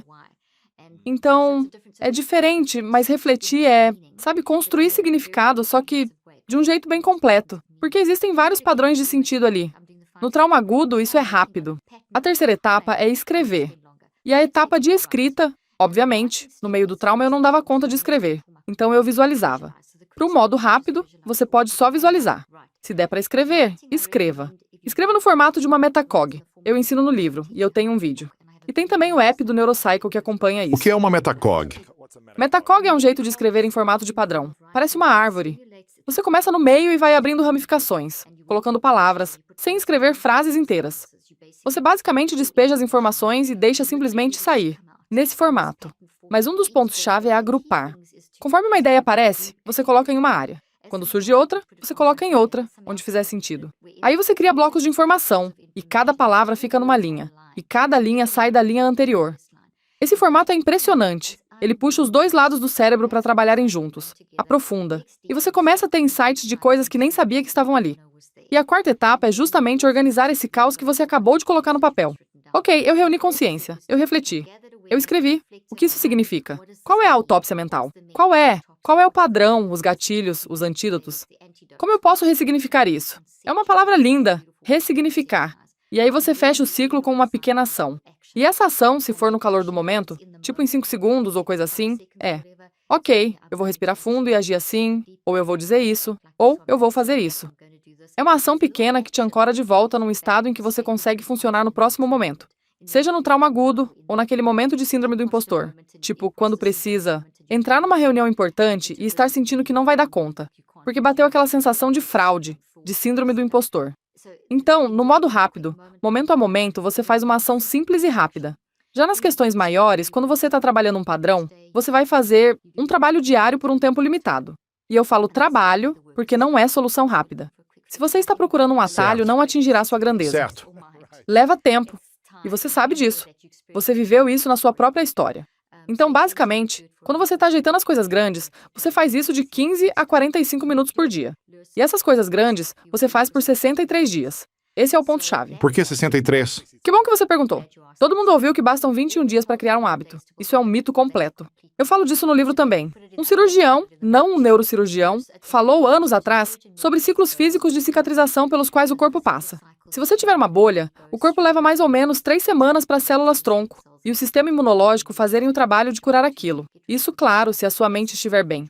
Mas e se a mente estiver uma bagunça? Esse processo pode demorar até 60% mais. Uau. Ou seja, a cicatrização fica bem mais lenta quando a cabeça não está em E ordem. se a mente estiver bem, isso diminui Aí o tempo? acontece no tempo certo. No tempo No certo. tempo certo. Às vezes até mais rápido. Depende do nível do dano. Às vezes você precisa de um ciclo de 3 semanas. Às vezes precisa de vários. Isso é para cura física. Já a cura da mente precisa, no mínimo, de 3 ciclos para gerar mudança de comportamento. Sério? E isso daí Sim. é comprovado cientificamente? Existe pouca pesquisa sustentando esse mito dos 21 dias, então eu decidi estudar isso. E existem alguns estudos. Um deles é da University College London. Eu coloco as referências no livro. E tem um estudo meu que fiz em 2019 e início de 2020, em que eu acompanhei, e a gente acompanhou no cérebro, o que acontece. Em 21 dias, você tem o que chamamos de picos de gama, o que significa que você pegou aquilo, desconstruiu e reconstruiu em algo mais saudável. Então você mudou esse pensamento, mas ele vira um XY, ele fica diferente. É como pegar uma casa velha e feia e reformar. Você tira fotos do mofo, dos carpetes horríveis, derruba o que precisa e constrói uma casa nova, linda. Você ainda lembra como era antes, mas ressignificou. Agora você mora nesse espaço novo. Você se lembra do antigo, ok? É disso que eu estou falando. Isso leva 21 dias. Você precisa desse tempo para desmontar e construir um pensamento com memórias. Porque um pensamento é uma árvore feita de memórias. Como uma árvore é feita de galhos, pensamentos são feitos de memórias. Então, para criar algo com um nível de sustentação, leva mais ou menos 21 dias. Só que se você parar aí, é só uma plantinha pequena na sua floresta.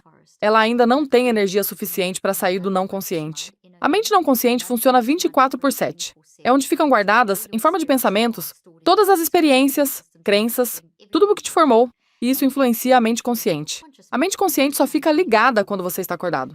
Então agora, enquanto eu falo, tudo que eu estou dizendo estimula pensamentos do não consciente a subirem para o consciente. Para você dar sentido ao que eu estou dizendo e construir essas coisas novas como pensamentos nas suas árvores.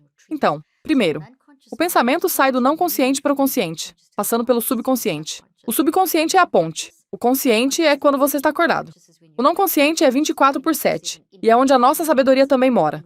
Então essa sabedoria fica bem no centro. Se você imaginar uma floresta, tem uma faixa verde escura bonita no meio, que é sua sabedoria instintiva, sobrevivência, essa parte programada para amor, viés de otimismo, e aí tudo que a gente vive fica nas bordas. Quanto menor a árvore, mais nova é a experiência, mais recente é a memória, e mais fraca ela é. As árvores grandes, já estabelecidas, são as que influenciam. Então essas coisas têm muito poder. Se for uma árvore grande e escura, influenciando, ela pula para a mente consciente e muda sua visão. Então, para fazer uma coisa boa que você reconstruiu realmente influenciar o jeito como você enxerga algo, você precisa colocar mais energia nela. Energia nunca se perde, energia se transforma. A física quântica fala disso. Essas coisas são proteínas, com energia vibrando nessas estruturas pequenas de proteína. Elas estão fracas, então você precisa fortalecer. Tem que regar. Tem que adubar. Totalmente, e é tão simples, meu Deus. É muito simples. Do dia 22 até o 40, até o 63, você só faz a etapa 5 por mais ou menos 1 minuto por dia. É simples assim. Dá 42 minutos ao longo de 42 dias. No meu app do Neurocycle, eu tenho uma função de lembrete ativo. Você escreve ali e ele aparece no seu celular para você lembrar de fazer. E é só você ler. Literalmente você lê. E isso mantém... Só de ler, você lembra de fazer. E aí você vai ganhando força e transformando isso em mudança de comportamento. Então, voltando ao tema do seu podcast. Para chegar no seu melhor, precisa mudar comportamento. E mudança de comportamento de verdade, se você quer mesmo colocar um bom hábito na sua vida, você vai precisar investir os 63 dias. Então, esses 63 dias, eu mostrei isso cientificamente e tudo mais, não servem só para desintoxicar padrões, traumas, hábitos tóxicos, esse trauma pequeno e trauma grande que você mencionou, as coisas agudas, os maus hábitos que a gente desenvolveu, mas também para construir hábitos novos. Então, se você identifica uma área em que quer crescer para ir para o próximo nível do seu melhor, seja lá o que for, você precisa de pelo menos 63 dias, e às vezes mais. Às vezes o trauma está tão enraizado, bloqueando o seu melhor, que você pode precisar de vários ciclos de 63 dias. Não existe fórmula única, mas quanto mais você faz e quanto mais pratica isso no dia a dia, mais autorregulação você ganha. E isso leva a gente de volta ao começo da conversa. A mente está sempre em ação, então é melhor você controlar. Então aqui, eu acabei de te dizer como fazer. Uau! Muito Pelo bom. menos o feijão com arroz, o essencial. O que a neurociência diz sobre pensamento positivo versus pensamento negativo ou tóxico? Temos 60 mil pensamentos por dia, e 80% ou 90% seriam pensamentos repetidos, recorrentes, né? É mais ou menos por aí, certo? Não. Tem muita coisa circulando por aí. E você não está tão longe do que a literatura e a mídia ficam repetindo. Pelo que eu vejo, pelas pessoas que eu acompanho, gente bem focada em entender esses números numa pegada bem neurocientífica, e também pelas contas que eu mesma fiz, em média a gente constrói algo em torno de 8 a 10 mil pensamentos por dia. Ok. Isso tem a ver com a quantidade de eventos que a gente vivencia. Pode ser mais. Esses números são muito rastrear e contar médios isso. mesmo. Então fica em algum lugar entre 8 e 18 mil pensamentos que a gente constrói. E a gente constrói em resposta ao que vive. O que é novo, você constrói. Mas para construir, também tem pensamentos que sobem do nada. Então, em qualquer momento, para facilitar, dá para pensar em blocos de 10 segundos, que é o que a neurociência mostra, só para dar algo mais concreto para você entender. Em um único bloco de 10 segundos, você pode ter literalmente de 1 a 13 pensamentos saindo do não consciente, e talvez até mais. E além disso, você ainda pode construir mais alguns pensamentos nesse mesmo intervalo. Um pensamento pode parecer um só, mas carregar várias memórias dentro, às vezes 100 memórias. Então isso dá 100 e poucas coisas acontecendo em qualquer bloco de 10 segundos. Uau! E aí você multiplica isso por 60 segundos, ou seja, por 6 blocos desses em 1 minuto, e dá para ver como os números explodem. É por isso que a gente chega em algo como 8 mil pensamentos que a gente constrói e provavelmente mais uns 10 mil que vão subindo. Então 18 mil parece um número ok. Seja qual for o número exato, não importa tanto. É muita coisa. A gente tem pensamento demais. São muitos. E muitos deles parecem ser mais negativos, né? Não necessariamente. Não? Se você olhar com calma, a sensação de que é mais negativo vem porque o negativo chama mais atenção. Não porque você foi programado para isso, mas porque ele cria uma baita desorganização no seu cérebro. Aí a gente vê que você precisa se livrar disso. É uma reação física mais forte, né? Isso vai contra a sua sobrevivência. Então, você presta atenção no que ameaça a sua sobrevivência. Pensa assim, se tem alguém na porta da sua casa tentando arrombar e você precisa proteger a sua família, você vai prestar atenção. Você não vai sentar para ver TV, você vai focar no que representa a ameaça. É por isso que a gente... Então não é que existam mais pensamentos negativos. Quando a gente está relaxado, não fica pensando, preciso consertar isso. A gente só está curtindo. Mas quando aparece um pensamento negativo, a gente coloca muita atenção nele. Exatamente. É assim. Aquilo em que você mais pensa é o que mais cresce. Então você pode ter essa floresta enorme, praticamente infinita, de árvores verdes. A faixa do meio é a mente sábia, que não muda, e a maior parte é verde. Tem árvores pequenas, árvores grandes, e você vai ter alguns blocos escuros no meio. Algumas pessoas vão ter mais disso porque viveram mais abuso. Como eu disse, algo como 40% ou 20% da população, dependendo do lugar e do país, pode ter vivido mais trauma, questões socioeconômicas, abuso, guerra e por aí vai. Então, em países devastados por guerra, você encontra mais TPT, uma porcentagem maior do que em países com menos guerra e menos conflito desse tipo. Mas, na média, a floresta é principalmente verde. Mas aquilo que está recebendo mais atenção na sua vida, se você está num lugar com guerra, se está numa situação abusiva, se tem um chefe abusivo que te humilha, é isso que vai dominar. Então não é que a gente tenha mais pensamentos negativos. É porque isso está ameaçando a sobrevivência, está causando dano no cérebro. A gente precisa tirar isso dali. precisa administrar. É um chamado para gestão. Prestar atenção no que é tóxico é um chamado para administrar. Isso cria rupturas nesse campo gravitacional. Precisava de uma imagem para explicar. Tem um filme, não lembro qual, mas sabe aquele efeito de ondulação se movendo como se fosse atravessando um campo, uma superfície? Você quase vê a onda passando. O cinema adora criar esse efeito. Você sabe Claro. do que eu estou falando? Sim. Tá. É isso que acontece com a mente. A gente tem essas ondulações, não são só árvores paradas. Tem essas ondas passando. E quando essa ondulação é tóxica, ela vira algo bem disruptivo. E isso desequilibra o sistema, bagunça o equilíbrio na mente não consciente, e isso se conecta com algo físico. Então, essa tempestade de ondas, essa ruptura do campo gravitacional, está ligada a algo no cérebro físico. A tempestade está ali em algum lugar. E existe também essa coisa no cérebro. Essas duas coisas se conectam e ameaçam a sua sobrevivência. Então, elas puxam a sua atenção, e a sua atenção serve para ir lá e consertar. Então, se você reprime, Então, se a gente reprime no sentido de não dar atenção, não ter consciência, exatamente. se medicar, tomar remédio, Sim, beber, sim. ou se afogar em qualquer vício que Sim, seja, para exatamente. aguentar, em vez de encarar, Sim. o que acontece? Então, ainda bem que você trouxe isso, porque vício não é doença. A gente não fica preso pela substância. E as substâncias mudam o cérebro.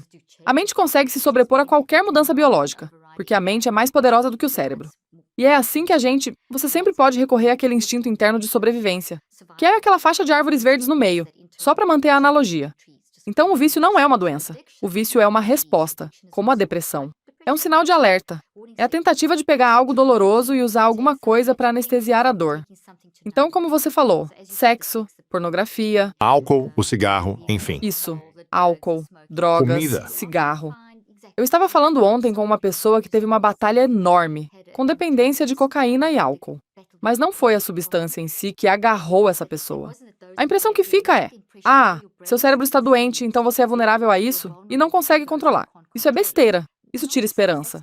As pessoas estão morrendo por falta de esperança, Luiz. É isso que aquela estatística que eu mencionei antes mostra.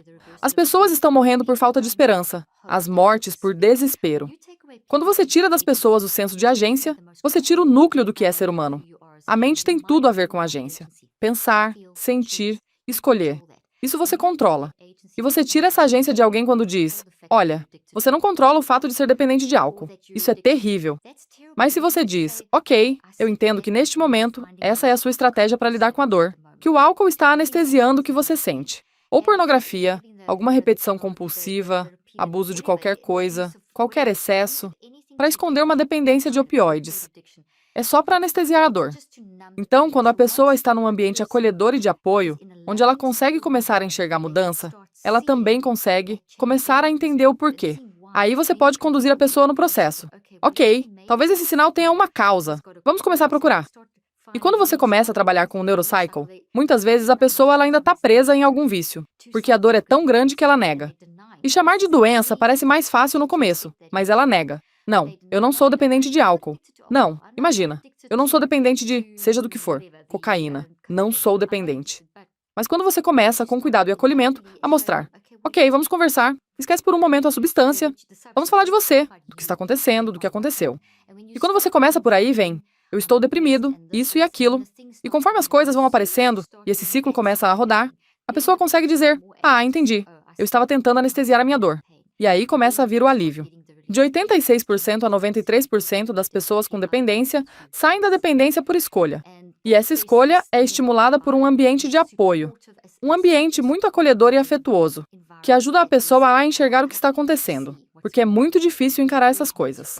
Então a gente pode viver em negação, e por isso é que precisa de muito apoio, boa terapia e ambientes que sustentem a pessoa. Mas dizer para alguém que será um viciado para sempre é uma das piores coisas que você pode falar. É como dizer: ok, você não tem poder nenhum. Eu sou vítima desse desequilíbrio químico, ou seja lá do que for. Sim. Mas não é assim que funciona. E pode levar anos. Eu estava conversando outro dia com uma pessoa lutando contra a cocaína, contra um monte de coisas. E hoje é uma das pessoas mais incríveis ajudando outras pessoas, fazendo um trabalho extraordinário. Essa pessoa foi estuprada várias vezes na infância. Vinha de uma família muito rica. E a babá que cuidava dela quando os pais estavam ocupados demais trabalhando, abusava dessa criança repetidamente durante a infância. E depois, aconteceu de novo na universidade e também em diferentes ambientes de trabalho e em diferentes lugares do mundo quando ele viajava. E é aí que Ele precisou chegar no ponto de perceber que estava anestesiando a dor. Então é isso. Dá pra ver como a gente precisa mudar a Com narrativa? certeza. São casos extremos, mas existe também o dia a dia. Alguém me disse outro dia, ok, tudo bem falar de relacionamento, de coisas grandes, extremas, mas e quando tô aqui sozinho comigo mesmo? Certo. Eu não consigo dormir à noite e fico preocupado com coisas que nem... Eu até sigo a vida, mas fico ruminando, pensando demais, preso na raiva e... Sabe, isso também. A gente tem que aprender a administrar tudo isso. Sim, essa foi minha vida por 25 anos. Porque eu falo sobre ter sido abusado sexualmente aos 5 anos e viver com raiva, ressentimento, frustração e com Sim. muita fúria por 25 anos, até começar a me abrir e falar sobre isso. Até eu fazer terapia. E MDR também. Sim, eu fiz todo tipo de experiência terapêutica que eu consegui. E isso realmente me deu um ambiente de acolhimento, apoio e paz para começar o caminho de me libertar. De libertar a dor e o trauma. Dando voz a isso, colocando para fora e Lindo. fazendo o trabalho. E não foi do dia para a noite. Sim, não. 8 anos depois, ainda é um processo de cura em andamento. E é mesmo. Hoje é muito mais fácil. Eu consigo conversar sobre isso com tranquilidade, enquanto 8 anos atrás eu chorava só de falar do assunto. Isso é o X mais Y igual a XY. Você ressignificou. Foi exatamente isso que você fez. Você fez Neurocycle sem nem perceber. E se você começar a fazer de forma estruturada, com um programa diário, você vai desfazer ainda mais essas conexões. Vai ganhar ainda mais controle sobre o acúmulo de tudo que aconteceu. Eu recomendaria que você testasse. Sim, com certeza. Desculpe interromper. O que a gente deveria pensar quando surgem pensamentos tóxicos sobre nós mesmos, tipo, eu não sou bom o suficiente. Eu nunca vou ser ninguém. Eu nem deveria tentar.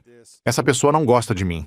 Drama, estresse, ansiedade, seja o que for. Quando vem um pensamento tóxico que não apoia nossos sonhos, que não apoia um futuro melhor e a nossa visão, o que a gente deve pensar para substituir isso dentro do processo? Ou será que não é para rejeitar pensamentos negativos? É para analisar e ter consciência, mas como fazer isso sem isso virar a nossa vida? Tá, você meio que respondeu a segunda parte. É isso mesmo que você faz. A única forma de ter controle é acolher, processar e ressignificar. E fazer isso com aceitação. É como entrar no helicóptero e ser o piloto todo bagunçado e Seguir as ser o etapas, sim. copiloto. Sim, entra nesse estado mental porque aí... E aí isso é totalmente sem julgamento. A primeira coisa, assim que você entra no helicóptero, não importa em que ponto você esteja, é dizer, está tudo bem. Está tudo bem. Tem milhões e milhões de pessoas que já estiveram na mesma posição que você, lutando. Na verdade, a maioria das pessoas luta com autoestima. Pouquíssimas, por algum motivo, não passam por isso.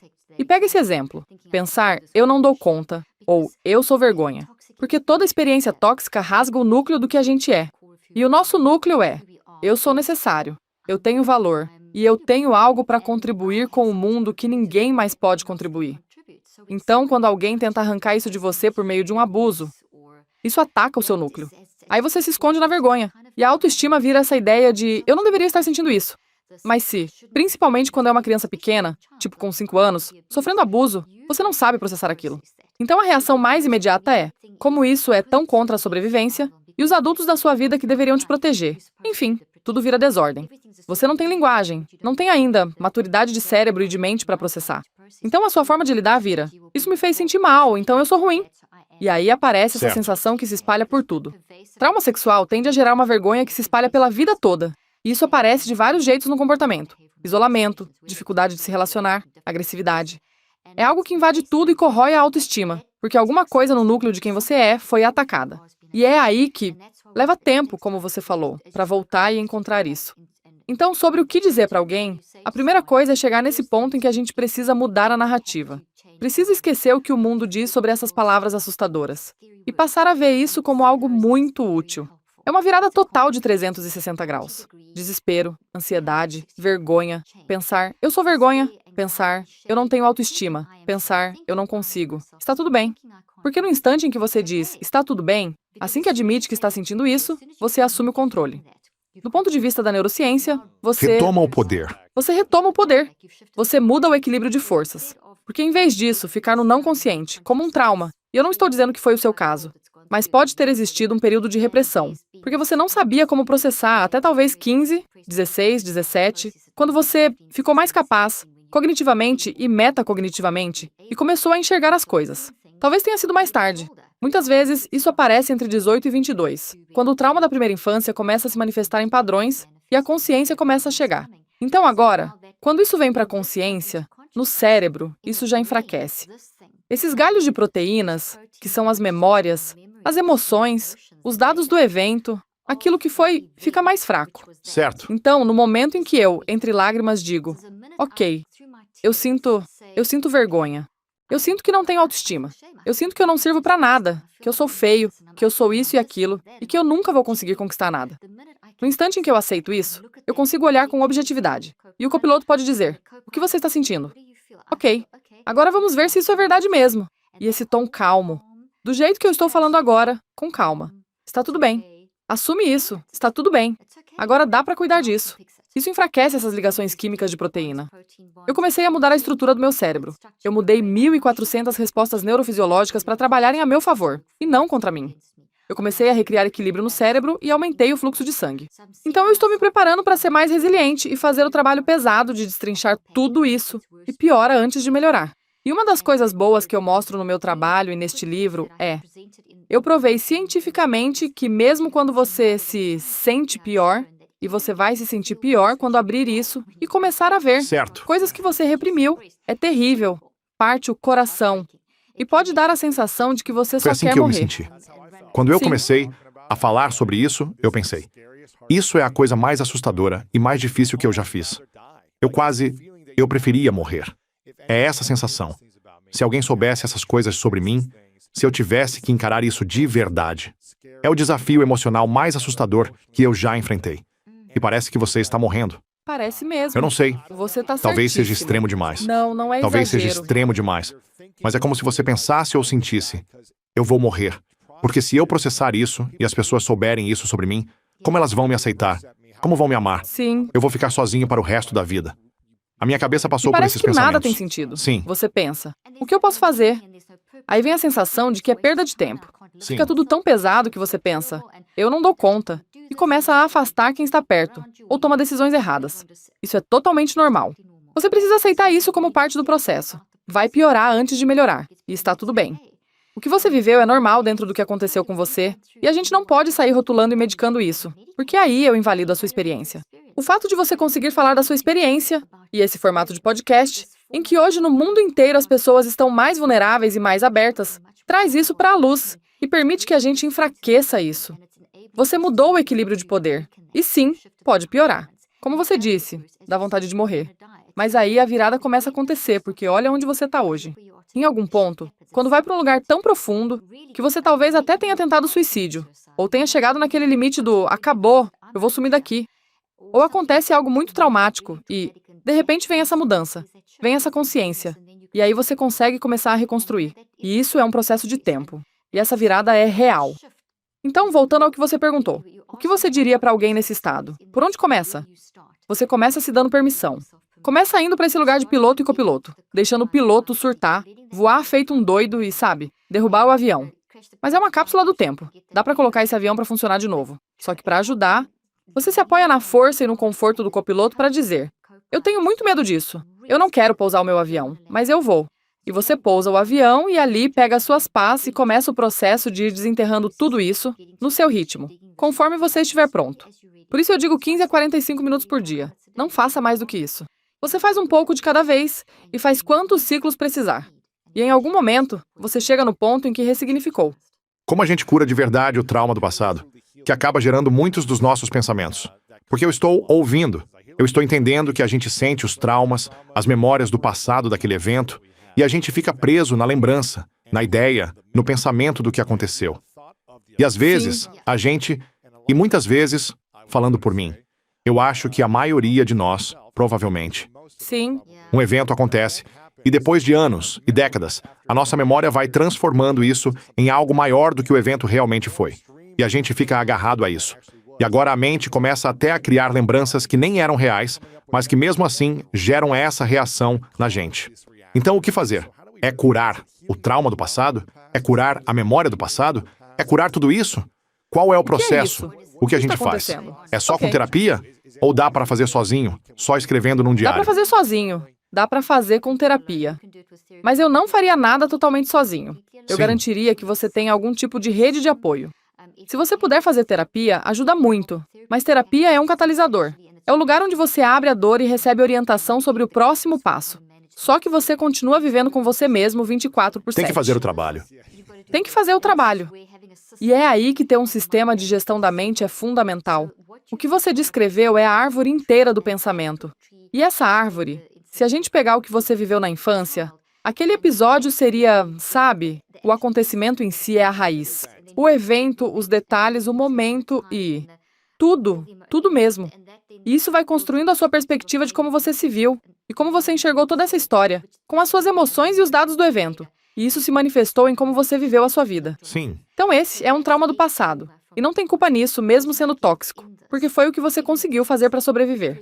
É um mecanismo de enfrentamento. Essa árvore tóxica é um mecanismo de enfrentamento. Então existe algo embutido na mente e no cérebro. Um sistema que permite, porque isso deveria te destruir. Pela biologia pura, você nem deveria estar aqui, se a gente olhar friamente. Mas existe um sistema de proteção que meio que coloca isso num casulo por um tempo, até você estar pronto para lidar. Então é isso. E aí chega um momento, acontece um evento na sua vida em que você precisa lidar com isso. Certo? E Certo. a gente ignora algumas vezes, antes de encarar, Sim. e aí em algum momento, esse casulo está ali. Então ele protege e machuca, mas como você ainda não está pronto para lidar, ele não te derruba de vez. Mesmo assim, ele causa problemas.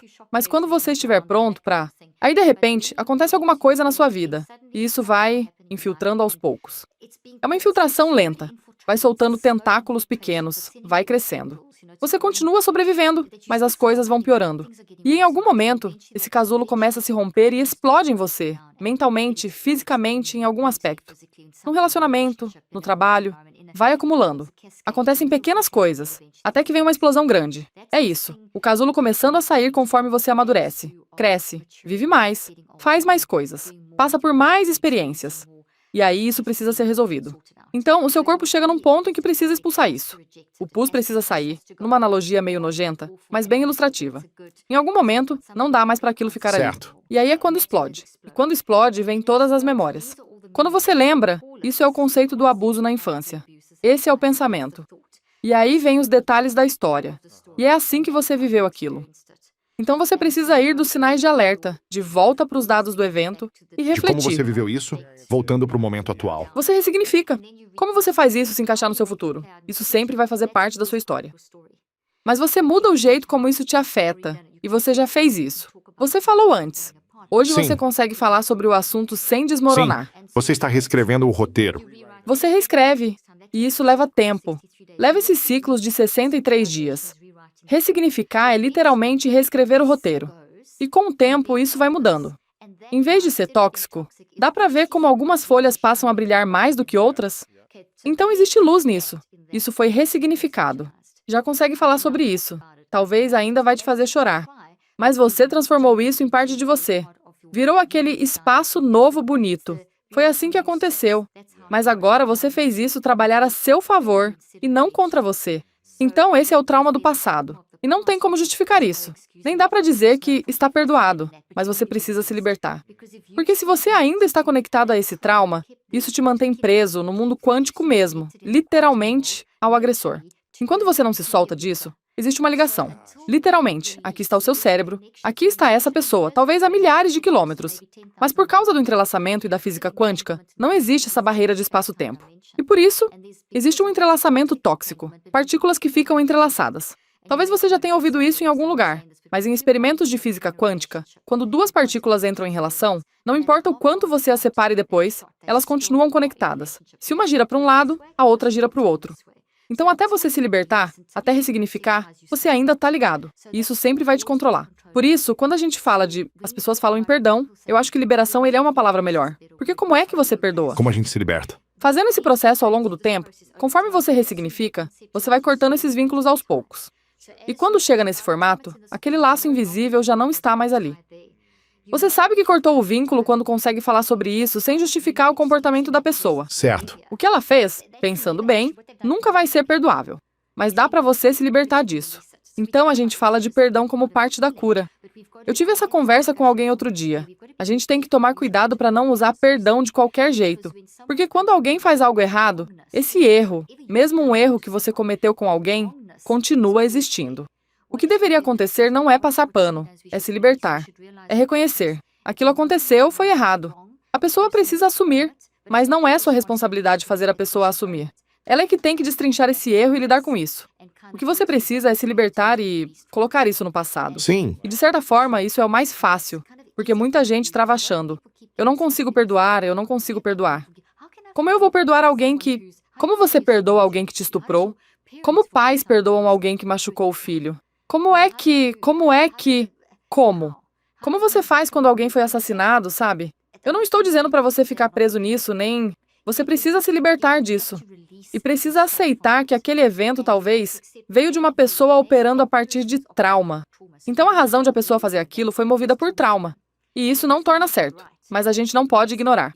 E eu acho que em muitas abordagens psicológicas, e principalmente no meio religioso, se empurra essa ideia de perdoa e pronto, como se estivesse tudo resolvido. Como se tivesse ido embora, mas não foi. Ainda está lá. Faz parte da sua história. Eu acho que o princípio do Kintsugi explica isso da melhor forma. Você conhece essa arte japonesa? sim. Mas explica. Quando um vaso cai no chão e se estilhaça, Sim. em 1000 pedaços, eles não varrem os pedaços e fingem que não aconteceu. Quando você é estuprado na infância, a sua vida se quebra, ok? Mas você não varreu esses pedaços para longe. O que eles fazem é juntar cada pedacinho e reconstruir o vaso, com muito cuidado, usando laca dourada e platina. E aí você tem um vaso novo, lindo, e o ouro e a platina representam o que você atravessou. Isso te enriqueceu como pessoa. Hoje você ajuda outras pessoas com a sua história. Você ensina outras pessoas. Você, como líder, está entre os 3% que dão permissão para outras pessoas falarem sobre trauma. Só 3% dos líderes falam sobre saúde mental. Sério? 3% no mundo. Isso é péssimo. Uau. Então, se nós, como líderes, não falamos disso, como vamos dar permissão para quem vem junto falar também? Quando você fala como líder, você está aplicando o Kintsugi. Você mostra as suas rachaduras de ouro, essa luz brilhando nas folhas, e o trauma é chocante. A gente nunca pode dizer que aquilo foi certo. Mas o que você fez com isso é que foi certo. E agora você consegue transformar isso em ajuda para outras pessoas chegarem no seu melhor. Com certeza. É mais ou menos essa transformação. Uau. Fiquei curioso. Como é que a gente... Qual é o processo para proteger a saúde mental no dia a dia? Porque parece que primeiro a gente precisa ter consciência e fazer esse processo de curar o passado.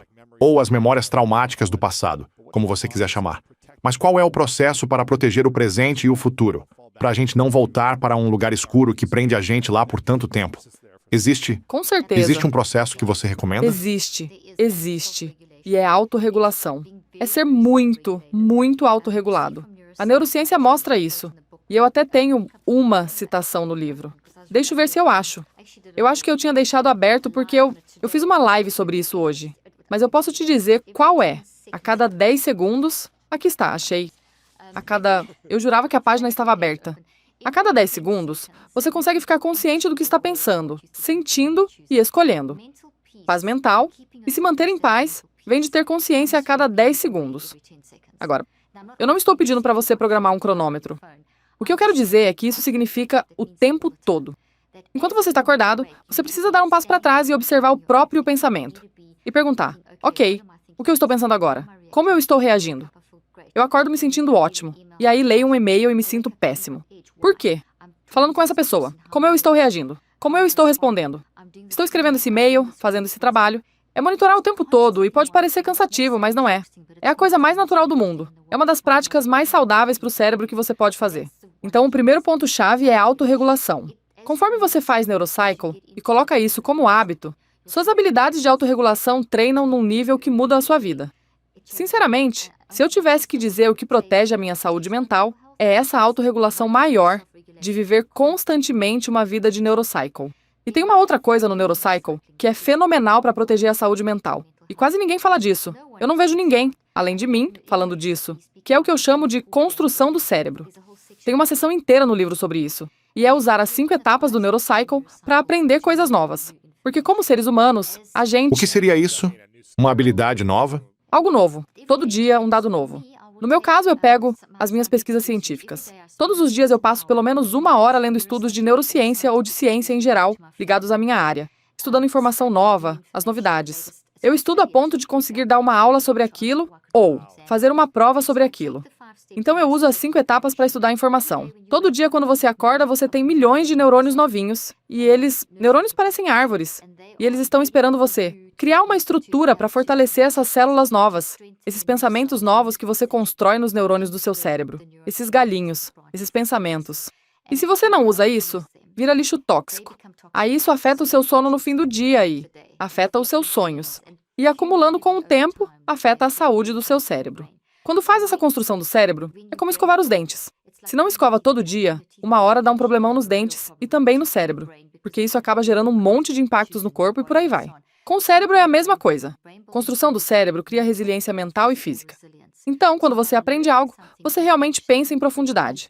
Quando você usa o Neurocycle para construir o cérebro, eu estou te levando a pensar muito mais fundo. E quando você pensa profundamente, um monte de coisas boas acontece no cérebro. Oxigênio, integração entre lado esquerdo e direito, tudo isso. É assim que você consegue realmente pegar esses dendritos novinhos. Eles respondem a pensamento profundo.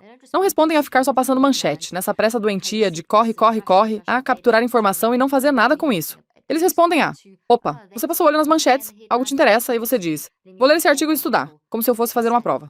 Ou, estou lendo um livro ótimo, e pega o livro e estuda de verdade. Estuda isso 1 hora por dia. Você vai não só ganhar ferramentas, como também vai estar construindo o seu cérebro. Enfim, pega qualquer coisa que te interesse. Se você ama cozinhar, se você ama qualquer assunto que te anime. Qualquer coisa. Não leia só por ler. Estude, use as 5 etapas. Separe pelo menos 1 hora por dia e você vai transformar a sua saúde mental. Todos os meus pacientes, quando chegavam no consultório, eu avaliava e fazia todo aquele processo. A gente entendia onde estavam as dificuldades, mas a gente sempre começava pela construção do cérebro. Às vezes, por algumas sessões, eu fazia só construção do cérebro, até perceber que a pessoa estava ficando mais resiliente e mais autorregulada. Aí sim a gente começava o trabalho com trauma, dificuldades de aprendizagem e o trabalho de trauma. E, na verdade, em todo o trabalho com lesão cerebral traumática e AVC que eu fazia com meus pacientes, se eu estivesse com alguém que passou pelo que seu pai passou, eu ensinaria a construção do cérebro para o paciente e para a família. A gente pegava: do que você gosta? E no caso do seu pai, vamos supor que ele se interessasse por, sei lá, do que seu pai gostava? Ele curtia tocar piano, cantar, esportes, corridas, enfim. Tá. Então você pode pegar, por exemplo, esportes e usar a construção do cérebro em cima disso. Dá pra fazer isso com ele. Para a construção do cérebro, não é só ler, é estudar mesmo. Você faz as 5 etapas e estuda como se agora fosse dar uma aula. Pai, você vai ter que ensinar isso. Era isso que eu fazia com meus pacientes. E aí a gente ia recuperando função aos poucos. Porque isso muda. Organiza esses campos, organiza o cérebro, direciona a neuroplasticidade e a cura vem. E você começa a se transformar. Eu já vi CEOs de grandes empresas na África do Sul sofrerem acidentes gravíssimos de carro e perderem totalmente a capacidade de funcionar. Aí fizeram construção do cérebro ao longo de um tempo e voltaram. E até viraram outra coisa. Teve um que era engenheiro, mas foi para a gestão e virou CEO de uma corporação enorme. Outro teve um acidente terrível e acabou voltando e virando um engenheiro excelente mesmo com lesão cerebral. Já vi pilotos com 82 anos que não podiam mais voar virarem contadores. Eu poderia contar história atrás de história. E quando eu estou no meu estado mais angustiado, como naquela noite de trauma agudo que eu te contei, além do monitor de glicose, além de fazer o Neurocycle, o que eu fiz? Eu fiz construção do cérebro. Eu sentei e fui fazer construção do cérebro para me acalmar naquele estado, alternando entre o Neurocycle de gestão e o Neurocycle de construção do cérebro. Para tentar aprender e entender alguma coisa. E isso constrói resiliência, então me acalma. Se eu Uau. estou acelerada, eu vou para a construção do cérebro. Se eu estou muito mal, sem conseguir me regular, sentindo que a ansiedade ou a depressão estão subindo, eu faço até 10 minutos de construção do cérebro. Eu estudo de verdade, faço o processo e minha resiliência aumenta na hora. Construção do cérebro só acontece quando você está estudando e aprendendo algo. Ou também pode ser tipo, ok, vou jogar ping-pong, praticar um esporte, fazer uma atividade para ajudar. Coordenação olho-mão? Sim, com certeza, dá para fazer isso também. Ping-pong é ótimo para o cérebro. Qualquer coisa que desafie de verdade a coordenação é, sim, um exercício de construção do cérebro. Então, sabe, squash, tênis, ping-pong, coisas que desafiam. Sudoku, o que for. Dá para fazer isso também. Só que esses esportes são mais ligados ao físico. Eu equilibraria o físico com o mental, para você treinar também a parte cognitiva. Sim.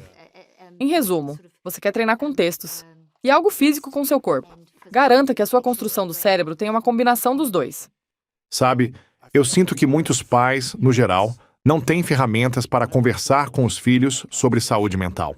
Eu não lembro muito disso com meus pais. E apesar de eles serem incríveis, eu não lembro da gente falar sobre saúde mental. E esses desafios que podem aparecer, essas emoções e sentimentos que surgem em fases diferentes. E como lidar com isso do jeito certo. Sim. Com essas ferramentas que estão sendo descobertas e pesquisadas hoje, quais conversas os pais deveriam ter com os filhos sobre saúde mental, para eles se sentirem seguros, vistos e amados, mesmo com as confusões que podem ter na adolescência ou no começo da vida adulta, no mundo de hoje? Adorei a sua pergunta, e ela é muito importante. Isso tem que começar desde bebê. Então, quando uma criança volta da escola com 3 ou 4 anos e está triste, ela ainda não tem linguagem para explicar. Mas você pode perceber e validar. Eu estou vendo que você está triste. Por que está triste? Dê brinquedos para ela representar aquilo. Nunca ignore a emoção de uma criança. Sempre valide. Eu estou vendo que você está triste. Quer conversar sobre isso? Então é dizer, eu estou te vendo. E você pode achar o seu jeito de falar, mas a ideia é reconhecer. E isso valida. E nunca julgar, nem dizer, você não precisa sentir isso. Muitos pais fazem isso sem querer. Eu sou mãe de 4, e eu fiz isso, mesmo tendo todo esse conhecimento. A gente faz bagunça mental. Como eu disse, a gente faz bagunça mental o tempo todo. Seu filho chega e diz, eu estou muito preocupado. Aí você pergunta, com o quê? E ele fala que está preocupado com uma coisa que para você parece totalmente irrelevante. E você responde, isso nem é tão grave. Não precisa se preocupar com isso. Essa é uma das piores coisas que você pode fazer com seu filho, porque você invalida algo que para ele é real. E aí ele sente vergonha. Então ele fica com essa confusão do medo, sem saber como processar. E muitos pais fazem E isso. você não acolheu o que ele está sentindo, nem o que ele está pensando. Então é muito importante, mesmo que você ache que não faz sentido. Você não ajuda dizendo isso. E eu sei que muitas vezes é com boa intenção. Não é tão ruim, vai ficar tudo bem. Calma, não faça isso. Em vez disso, sente, acolha e diga, ok, vamos conversar sobre o que você está sentindo. Por que você acha que... E passa pelas 5 etapas.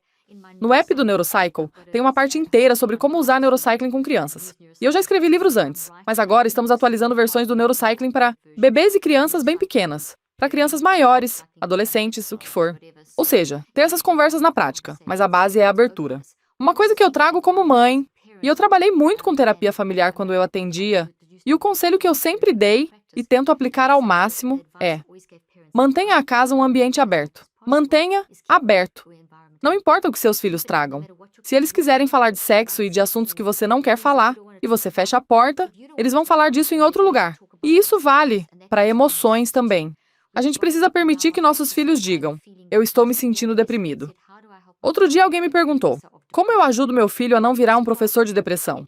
Foi um jeito curioso de falar. E eu respondi, ajuda ele a processar. Se ele é um professor de depressão, o que você consegue aprender com ele? Se você sente que ele é tão bom em deprimir, você precisa reconhecer e dizer, eu estou vendo que está se sentindo deprimido. Consegue me explicar mais? E aí, trabalhar tudo isso com as 5 etapas. Ir passo a passo, de forma organizada. Com criança, dá para usar muita coisa visual. Eu fazia isso quando atendia e quando treinava em escolas, com crianças de 3 anos mesmo. Eu mostrava o cérebro e dizia, isso aqui acontece no seu cérebro. E vamos usar uma árvore. Ok. Então aqui está a árvore feliz, aqui está a árvore triste. E você vai conduzindo. Ok, o que você está sentindo? O que é essa tristeza? Você dá palavras para a criança. E você vai, de forma bem sistemática, passando pelo processo e dizendo, ok, então é aqui que fica. E pode levar alguns dias. Então é o mesmo processo, só que adaptado para a idade. E o que você está fazendo é mostrar na prática como se faz. Ao mesmo tempo, como pai ou mãe, não esconda os seus sentimentos. Não banca o perfeito. Não, porque é no meio da bagunça que eles veem você crescer. É na bagunça que eles aprendem. Então, você se enrola, desconta no seu filho sem motivo. E depois vem culpa, autocobrança, aquela sensação de eu sou péssimo. Não faz isso. Se você ficar com raiva, explique por que ficou com raiva. Diga, eu estou com muita raiva. Eu não queria ter agido assim. Eu fiz isso por causa disso e disso. A gente não pode deixar a criança crescer pensando, você é a mãe. Você escolheu me ter. Então você tem que ser perfeita. Certo. E se você falhar, estragou a minha vida para sempre. Isso não é saudável. E é isso que acontece. E faz mal para os pais e para a criança. Aí o pai ou a mãe finge, não, está tudo bem. E ao mesmo tempo, portas fechadas. Você e seu marido estão numa briga enorme. Isso confunde demais. Quando eu e meu marido discutimos, os nossos filhos cresceram sabendo o porquê. Ok, a gente errou. Não deveria ter falado isso. Foi por isso que a gente discutiu e essa é a nossa solução. E é essa autenticidade, essa honestidade. Eles podem não gostar sempre, porque dá medo. Mas a vida dá medo. Sim, E você precisa dar para os seus filhos ferramentas para eles verem. Olha, é assim que eu estou lidando com isso. Eu sou adulto e ainda luto com essas coisas. Porque quando eles forem adultos e estiverem lutando também, eles não vão pensar: meu Deus, eu sou adulto. Eu tinha que ser igual à minha mãe, que era perfeita. Não, minha mãe ainda chora. Meu pai ainda fica abalado, mas eles têm um plano para se regular. Então é isso, autenticidade e honestidade. Isso responde a sua pergunta? com certeza. Tenho mais umas 2 perguntas finais para você. Isso foi fascinante. Estou inspirado demais com tudo isso. E não vejo a hora de mergulhar mais no livro Cleaning Up Your Mental Mess. 5 passos simples, cientificamente comprovados para reduzir a ansiedade, o estresse e o pensamento tóxico. Então, pessoal, garantam o livro. Vai ser muito poderoso e útil para você, para alguém da família, para um amigo.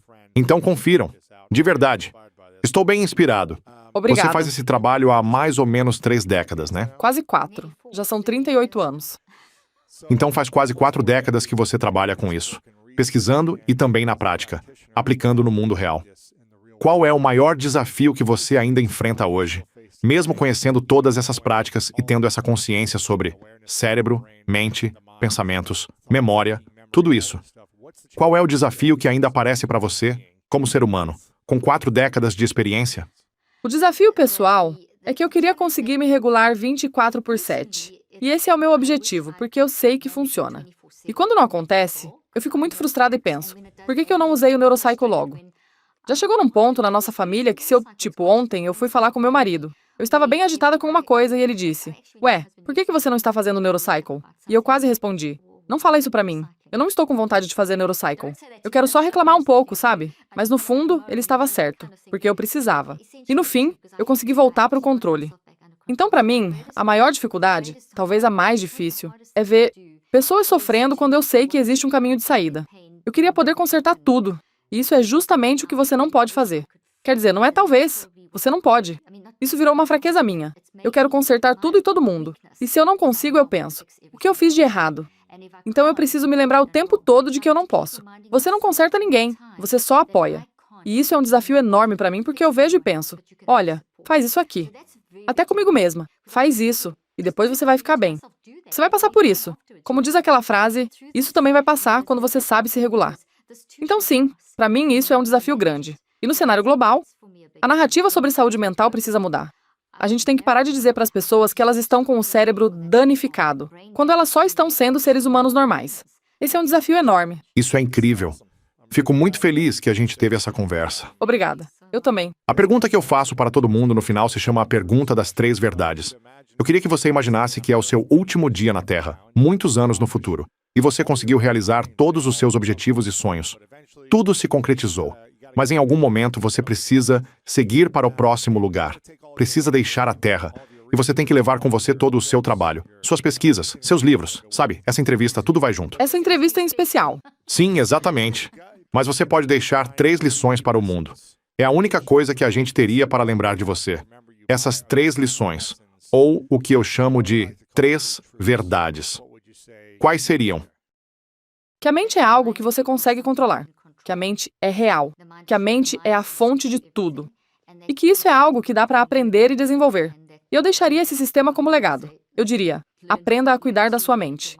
Use o Neurocycle, desenvolva ainda mais, o que for. E o fato de que a sua mente é real e ela está sempre com você. Se você não coloca a sua mente sob controle, o resto vira só enfeite. Sim, A ok. gente precisa... Então esse seria o principal. E eu também deixaria muito claro o como fazer. Faça isso, desenvolva, evolua com isso e torne ainda melhor do que eu fiz. O que eu posso oferecer para a humanidade é assim que eu cuidaria da mente.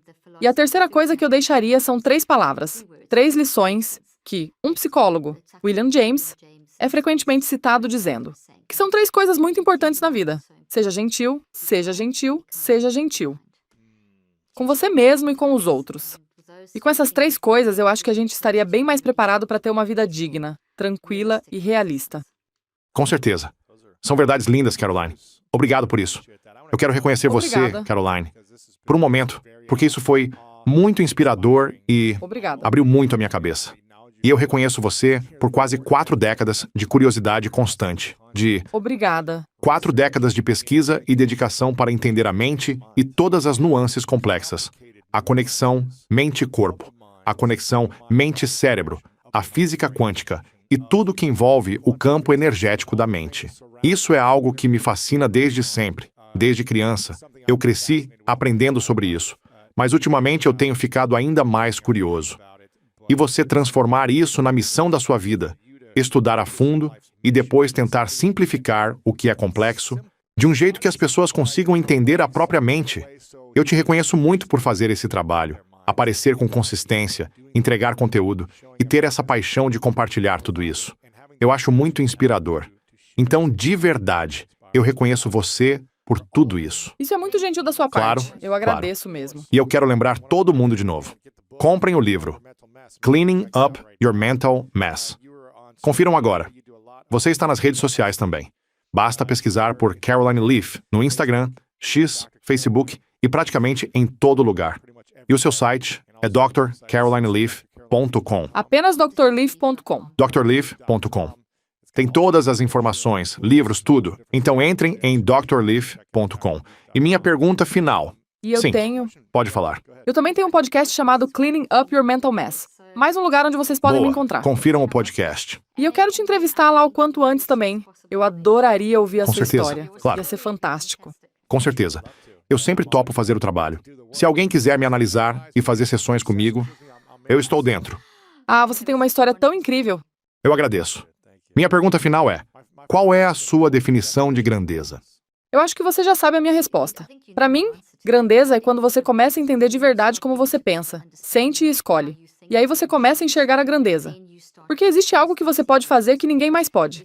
E quando você reconhece que há algo que só você consegue fazer, que é a sua mente, o jeito como você enxerga, o que você faz, a sua percepção, aí não existe inveja nem ciúme. Não existe vontade de ser outra pessoa. A competição perde força, porque ninguém consegue competir com você, já que ninguém consegue fazer o que você faz. E isso vale para todo mundo. Então a gente sai da competição e vai para uma ideia de elevar um ao outro. E isso é a chave. Quando a gente fortalece um ao outro, é aí que a humanidade cresce de verdade. Doutora Caroline Leaf, eu estou muito inspirado. Muito obrigado por estar aqui, por compartilhar sua sabedoria e mal posso esperar para fazer Obrigada. isso de novo no futuro. Eu também não vejo a hora. Foi incrível. Obrigada pelas perguntas maravilhosas. Eu adorei a profundidade da conversa que a gente teve. Eu disse: "Olha, Mark, você é o diretor do Centro de Inteligência Emocional e ensina isso para os outros. Então, por que você não está aplicando em você? O que aconteceu?" E eu comecei a refletir sobre tudo isso, tipo, meu tempo, meu espaço, sabe, aquela conversa toda.